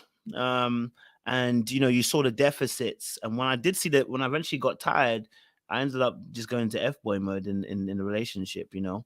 So I think in this case, like if I care and I love about someone, what I realized also is, again, that wasn't a good place to be in. It's not that love is not a good thing to do. It's the fact that when love is when it's not as matched, you find yourself in a depleted space, because you can only do that for so long without necessarily getting it all the way back. You know what I mean? Like, you know, and I'm not saying that she didn't love me. She definitely did. But I'm saying that there was a deficit in the gap, because what she had gone through the trash man. And now she wanted to change it a little bit and go through someone who's a nice guy, you know. And I say nice because I wasn't good. I was nice. And then, you know, the nice guy's just doing the utmost uppity. I'm doing the most public displays of affection. I'm with you. I'm holding your hand. I'm in school. Like all the stuff that the niggas before me weren't doing, I'm doing. All the stuff that you wanted to be excited for your girls, that you wanted to show that you actually were in love, I'm doing. And this is not to boast. This was poverty in relationship, what I was doing. Do you know what I mean? Because it wasn't all the way reciprocated. Do you know what I'm saying? I'm not saying that, you know, she didn't do her piece. I'm just saying it wasn't all the way reciprocated. So, you know, it was clear to see in the relationship that I didn't get all those things back. But, you know, it's a learned lesson. I had to take accountability for my behavior as well. And yeah, man, it was tight. Yeah, sure. Did you say poetry? Who said? Somebody say I missed it. Oh yeah, I did some poetry. I used to write a few poetry and stuff for her and stuff. And you know, bro, I was in deep, bro. Deep, I wrote poetry. Bro, have you ever done the playlist? Remember when we had CDs and you could burn CDs? You ever create that playlist? That was that was still my time. Mm-hmm. Yep, that's when you know you down bad. 20 track. I would create 20 track. playlists. 20 track on a CD. Exactly. The problem is though, like when you opened up and wrote the poetry, or when you put the playlist together and stuff, right? You're very vulnerable. You know, that's you showing as a man a level of not weakness, but a level of softness, I would say, yeah. Like, because you're trying to be romantic, you're trying to be amorous, right? And when that's not received in the way where you expected it to be, it can be very deflating, because you feel like you've poured your heart out into those moments, and the reception, sometimes it's quite matter of fact or dismissive, and it can kind of make you feel like, oh, you know what, I can't open up myself like that again. But again, that comes with self-reflection. If you really love the person, then there has to be an element of resilience, right? So I know for a fact, like, I struggle to write handwritten anything. You know, at the age I am now, it is hard for me to even think about doing that, because if it isn't going to be received the right way, listen, I'm gonna be bruised by that. I'll be real. So I don't do that, but I do try to do things from the heart. You know, it could be a gift, or it could be other things, or even just trying to be supportive or positive in that person's life, because that's something that is a rare commodity these days too. But yeah, like when it comes to writing poetry, bruh, because then you're gonna have to recite it, and then she might actually store that. and that might actually get leaked. And you know, like, I think moments like that where you're vulnerable are important, but more importantly, they have to be handled with care when you do those things. It's different, like, for different people, but I'm speaking from myself as a man. I'm like, you know what, if I do write a card, I'm expecting it to melt the heart. And I may be preempting that, I may be unrealistic, but I'm thinking this poetry that I'm putting for the person I love, or this letter that I've written, or what I've sent out in the mail for you to receive, you know, I'm expecting you to be appreciative to the point where you feel like the person you love has done this for you. Not, oh, this dude that I'm halfway feeling just did something. Yeah, so what? Flowers die, chocolates get eaten, all that type of stuff. You know, that's yeah, like those type of things will leave a brother dejected and not want to put out like that again. So that's a public service announcement.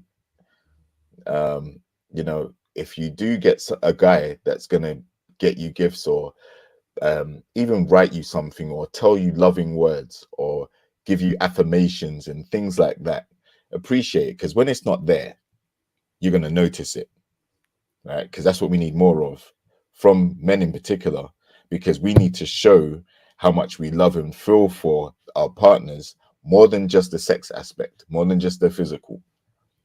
We have to connect on an emotional level as well as spiritual in other ways. LF asked a question. So did you guys feel like you hit the jackpot with these women? Is that what, did you feel like that, Sean? I think what happened was you get caught up in the pursuit and the chase. Come on now. You know? So, and this is how, you know, I think, and this is what we're saying, it's like you start to envision, you start to imagine, and then the situation becomes more than what in reality it is. So I think that there was no jackpot. It was the equivalent of me going to play the Powerball every day and never winning because I wasn't getting what I wanted. So yeah, and I don't think that it made me change what I did, because anybody that's watched these lives, you know, like, I'm a romantic person. So it didn't make me less romantic. It made me make sure that I was getting reciprocal energy from the next woman that I was with. And that if I cared for her, she cared for me. And we wanted the same things. So it wasn't about me holding back anything of myself, because I bring the same Sean to any relationship that I'm going to be in, but it was making sure that I'm getting what I'm giving in a sense, right? So that's what was amiss in this particular situation, because what I was giving didn't match what I was getting in return. You know, I was getting little breadcrumbs, but it wasn't what I wanted. So ultimately, she didn't really want me the way that I wanted her. So at the end of the day, you need to plant your seed, to sow your seeds, to do whatever, to go where you're celebrated, whatever term we want to use, that's what you need to do. And that's what we're saying. I'm not saying hold back your love. I'm not saying be somebody different. I'm saying go where the energy is well received, right? And not where someone is just enjoying the attention that you're giving them, right? And sometimes it's not, you know, people can be well intentioned. Like I told you in my situation, she told me she loved me plenty of times, but did the words match the actions? Was I getting what I wanted? The things that I sat and fantasized about, was I getting that? No, I was not. But I was so caught up in the idea of her. I was so caught up in the idea of us that it took me a while to check myself out. And I mean, I have my own friends that would tell me like, oh yeah, I think, look at this, look at that. Like they would even, you know, like pump me up, tell me, oh yeah, bro, go ahead. So it wasn't like I was in la la land, but at the end of the day, when I sat with myself, and if I'm really being honest, and I was young, I was like 20. You know what I mean? Like it wasn't like I was like full of all this knowledge. I was young, 20, maybe 21. You know what I mean? But at the end of the day, I had to be honest and be like, yo, what am I getting out of this? You know, I'm not getting anything. So there you go. I have a quick question. So Sean, obviously that was a relationship when you were younger. If you had the same relationship now as an adult, would you approach it the same way? Well, as an adult, I'm going to be with the woman that wants me back, and we want the same things, you know, and that was the lesson for me, is to make sure that we're on the same page and make sure that I'm ensuring that there's a mutuality to the situation. And it's not just me giving, and then I'm getting like little parcels of little tidbits here. Yeah, I agree with you 100% on that.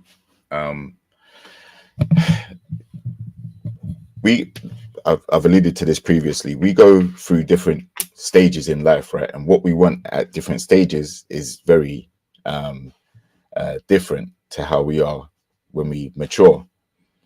And I can definitely say that my adulthood has formed the way that I approach my dating experiences as an adult, right? It's formative. There's a very strong link. Like I had, I won't go into too much detail, but my relationships previously when I was younger were a lot different to how they are as an adult. So now that I'm more intentional and there's more at stake when things don't go right, then I have to be more invested and more expectant of reciprocity at this stage than I would have been when I was younger, which is why I asked the question. You know, when I was younger, you know, wouldn't say like girls are everywhere, but my approach was different. It was like a relationship ended, it would be like, nah, who cares?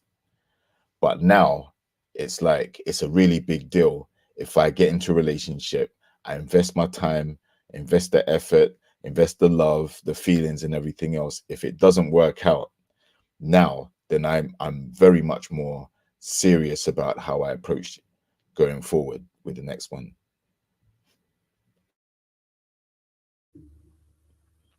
I love that, boys. I love that. Yep. Next question.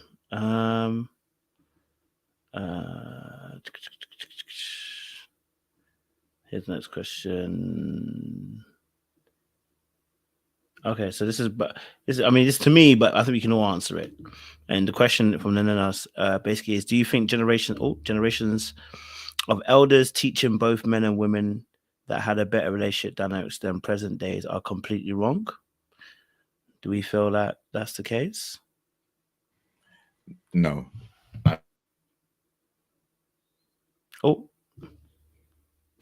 I think in some cases, you know, there may be an outdated view from your elders, but did their relationship or marriage stand the test of time?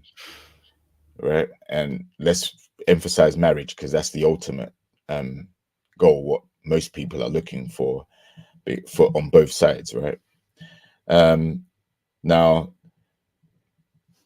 we live in a time where we have a lot of different access to many things that people didn't have back then. Also, the culture in the places we grow up is very different now to how it was back then. You know, I mean, if I take my grandparents' generation, you know, you could just probably meet someone, lay eyes on them, and decide just by looking at them, you want to spend the rest of your life with that person. That's how they portray it. It's not like that now at all, right? There's a lot of factors that go into or should go into determining who you're going to have a long-term relationship with, family, marriage, all that stuff with. Whereas back then it wasn't, I don't think it was as much. But having said that, I have many marriages in my family, a lot, and a lot of them are over 30 years, to be honest. So seeing that, and having those elders, you know, show me through examples every day when they wake up and go and do what they do as a couple or as a family every day, and I'm watching that from the outside, that gives me a great perspective as to how marriages and relationships going forward should be able to work. The problem is like I said, that formula may be slightly outdated, so you have to really try and adapt it and customize it a little bit. Not saying remove vital components, but we're in different days and times now, and what worked back then might not necessarily work now. Love that. Sean, you want to answer that? Yeah, I think that, you know, there's a couple of things that this could be broken down into, right? Like, yes, is there some advice that we could take from our elders? Sure. But there's also chew the meat and spit out the bones, because there's some things that just doesn't apply anymore, right? And I think everyone is different too. So the advice that worked for them worked for them. And I think we can't unilaterally take anybody's advice and just take it for what it is and just go blindly, you know, because sometimes you don't want, you know, how often do we look at other people's relationships and we're like, yeah, they're married, but that's not what I want. You know, how many times do people look at the marriages of their parents or people in other generations and they're like, they're together, but that's not what I want. So, yeah, we can't just say like, oh, because they stayed together, then that means that that's what we want. No, because the dynamics were different. Their point of view is different. And what I've learned, especially from being married, in most instances, you can take advice from others, but what's most important is the two of you, right? Because that just goes back to what we're talking about, where the elders have said, love people more. But if that doesn't work for me, I'm telling you, it doesn't work for me. I don't want it. It's not going to feel good to me. I don't want any of that. So why would I take that advice? I'm going to force myself to take something and be upset through something that because somebody else said that it worked for them? No, that may work for you, but it doesn't work for me. So I think we also have to be thoughtful and conscious of what works for us in our particular relationship and what means relationship satisfaction for us. Because people are very quick to leave relationships now too, right? So we need to be very intentional and understanding of what it takes for us to be happy in our relationships. Yeah, I mean, to be honest, I think a lot of times it's not, you know, I don't remember many like words being spoken as such as a teaching, but a rather more observation of behaviors. And when I observed certain behaviors, I was like, that looks good, and that other parts, that don't look good.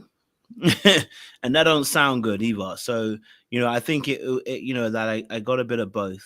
You know, and I would say that, you know, again, the elders, especially depending on where you're situated. For me, and I'm sure JR the same as well, we're in UK, and oftentimes that is a cultural shift for our parents. Oftentimes our parents or our grandparents have come over from another country to another, have come over from their original home to another country to settle. And that is another mindset in itself as well, in terms of how they want you to operate. And so sometimes that advice can be, you know, one of can be sometimes fearful, can be sometimes based on their experiences, what they've had to go through and challenges they've had to go through.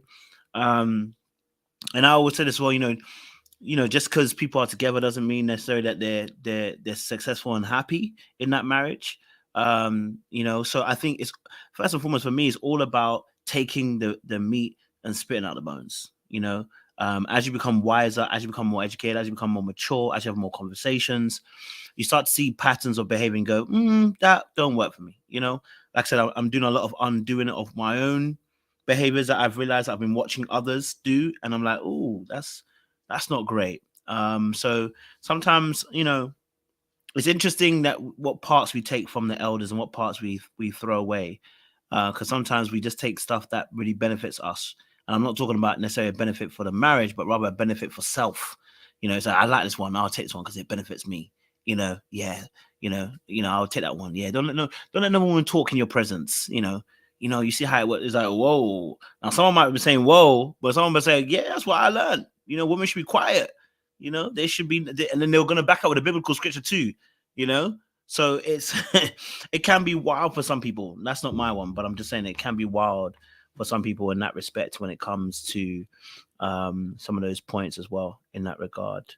Shout out to Nitra as well, who give us a little super chat saying pass on the offering plate. We appreciate you a lot. Much appreciation. Let's see, is there another point that was given? Oh, okay. What faulty advice? Okay, there we go. Someone said, what faulty advice were you given from elders while growing up? I actually can't think of any, you know. I can't think of any. I just know that I observe certain behaviors rather than it being said, but go for it, Joe. Yeah, I can't think of any advice where they said, yeah, don't do this, don't do that.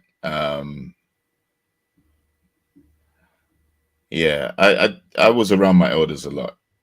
I remember sitting down with my mum's grandma one day. I went to visit her in Jamaica, and she was giving me some words of wisdom about how I should move to find my wife. But she didn't actually say what not to do. I don't think my parents have ever said what not to do. Yeah, I think I just learn from the behaviors of what I see and how I see the couples interact. And then I determine, you know, man, that must be tough to go through. I wouldn't want to go through that. Or, man, that's great. I would love to have that, you know. But it's mainly through observation rather than them actually telling me, you know, what not to look for.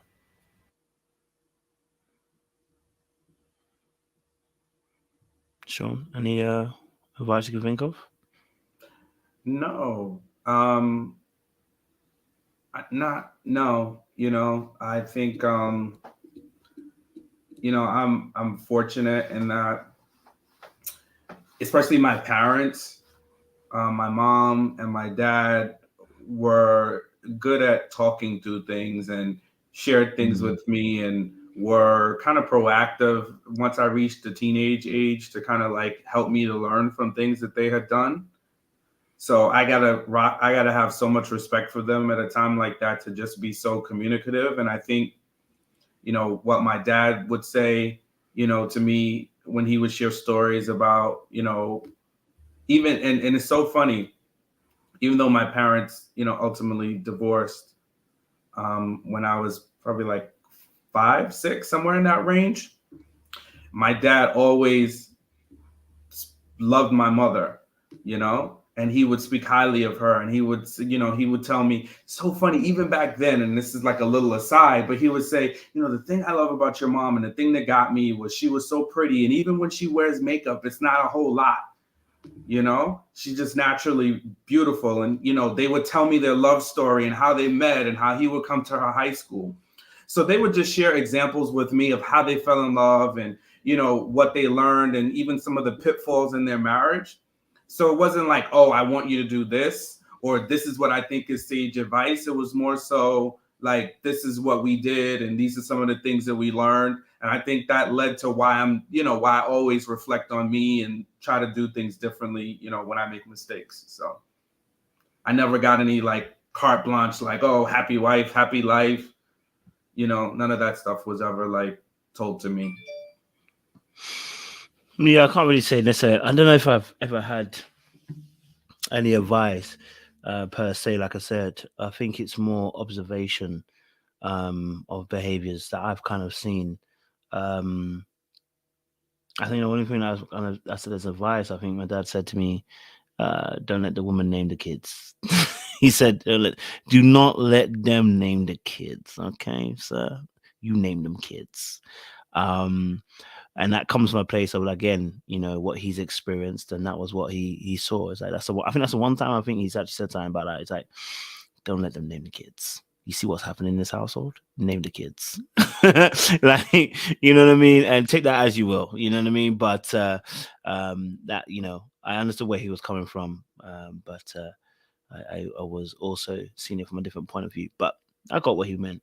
So yeah, no, I think we have many different points of view. You know, I also I want to end more on a good note though. I want to say, look, you know, as much as obviously I've loved people maybe too much and everything as well, you know, I don't necessarily regret it because I didn't die.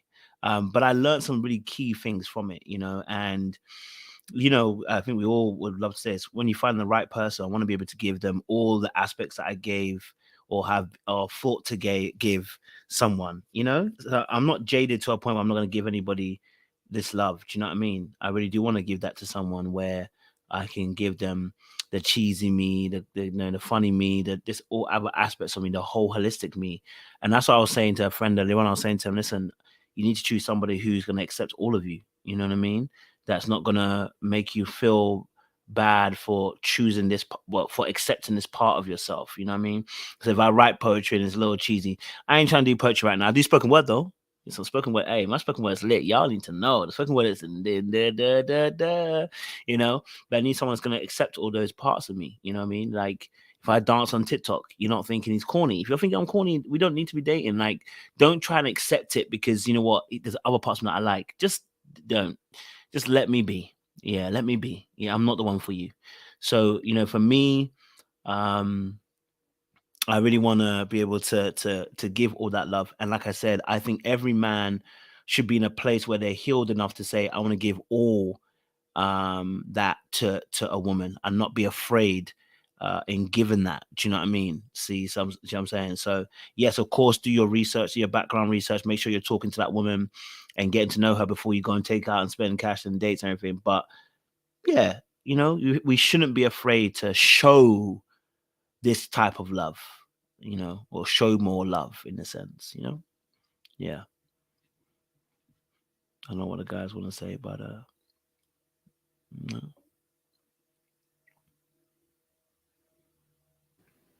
Is this final remarks or what are we doing? Final remarks, go for it, sir.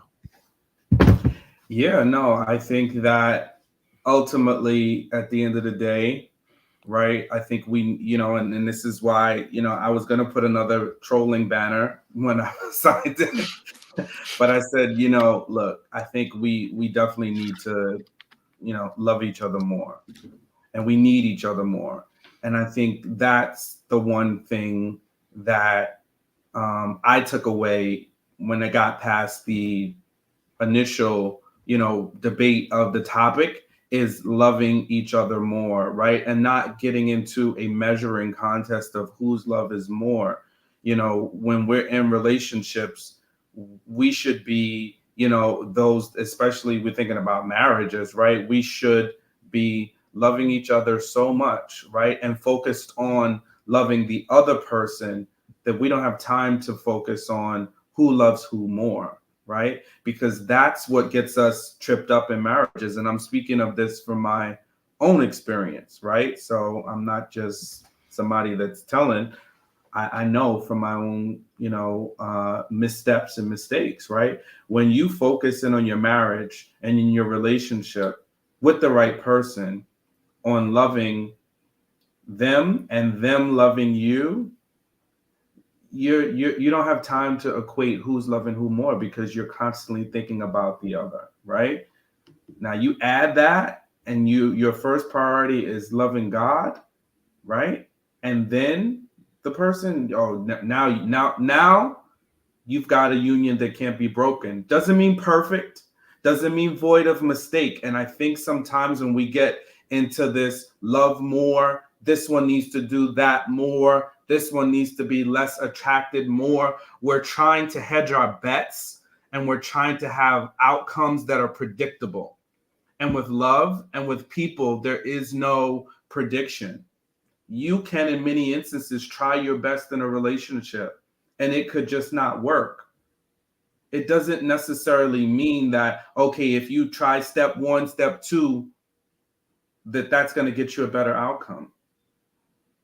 You know, so I think let's just focus on making sure we're aligned, that our love aligns, making sure that our love is reciprocated versus trying to have one person be one-upped or another, right? Because if I'm focused on loving you more, the likelihood of me bruising you and taking advantage of you is going to be less. It's not ever going to happen. I'm going to make mistakes. And that's where the grace has to come in, right? Because love does also cover a multitude of sins, right? So we also have to give each other grace. So my thoughts.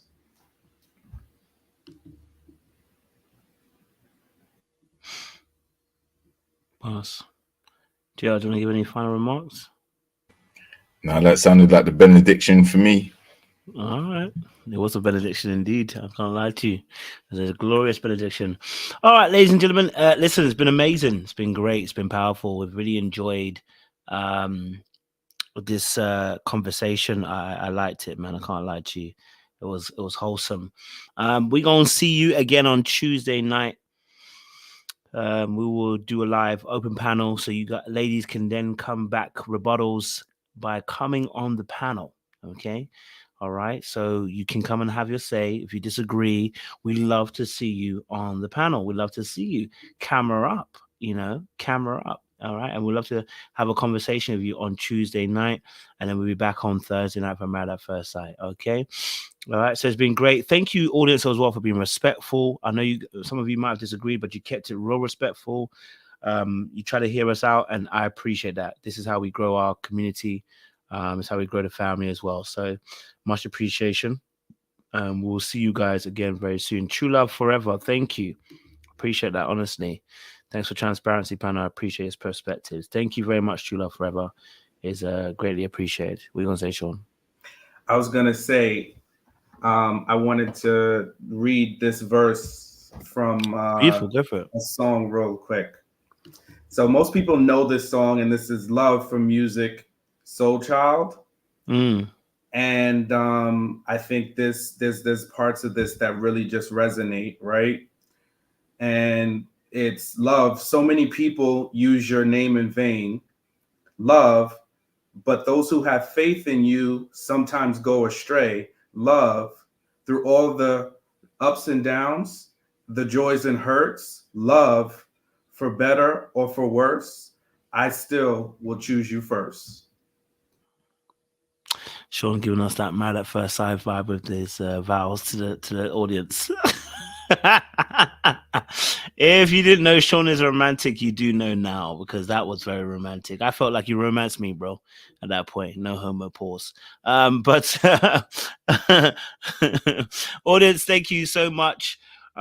We appreciate you lot coming out and being respectful and enjoying the conversation. Again, you know that we don't want to leave you without leaving you with something, okay? Without a little something. I'm leaving here with something.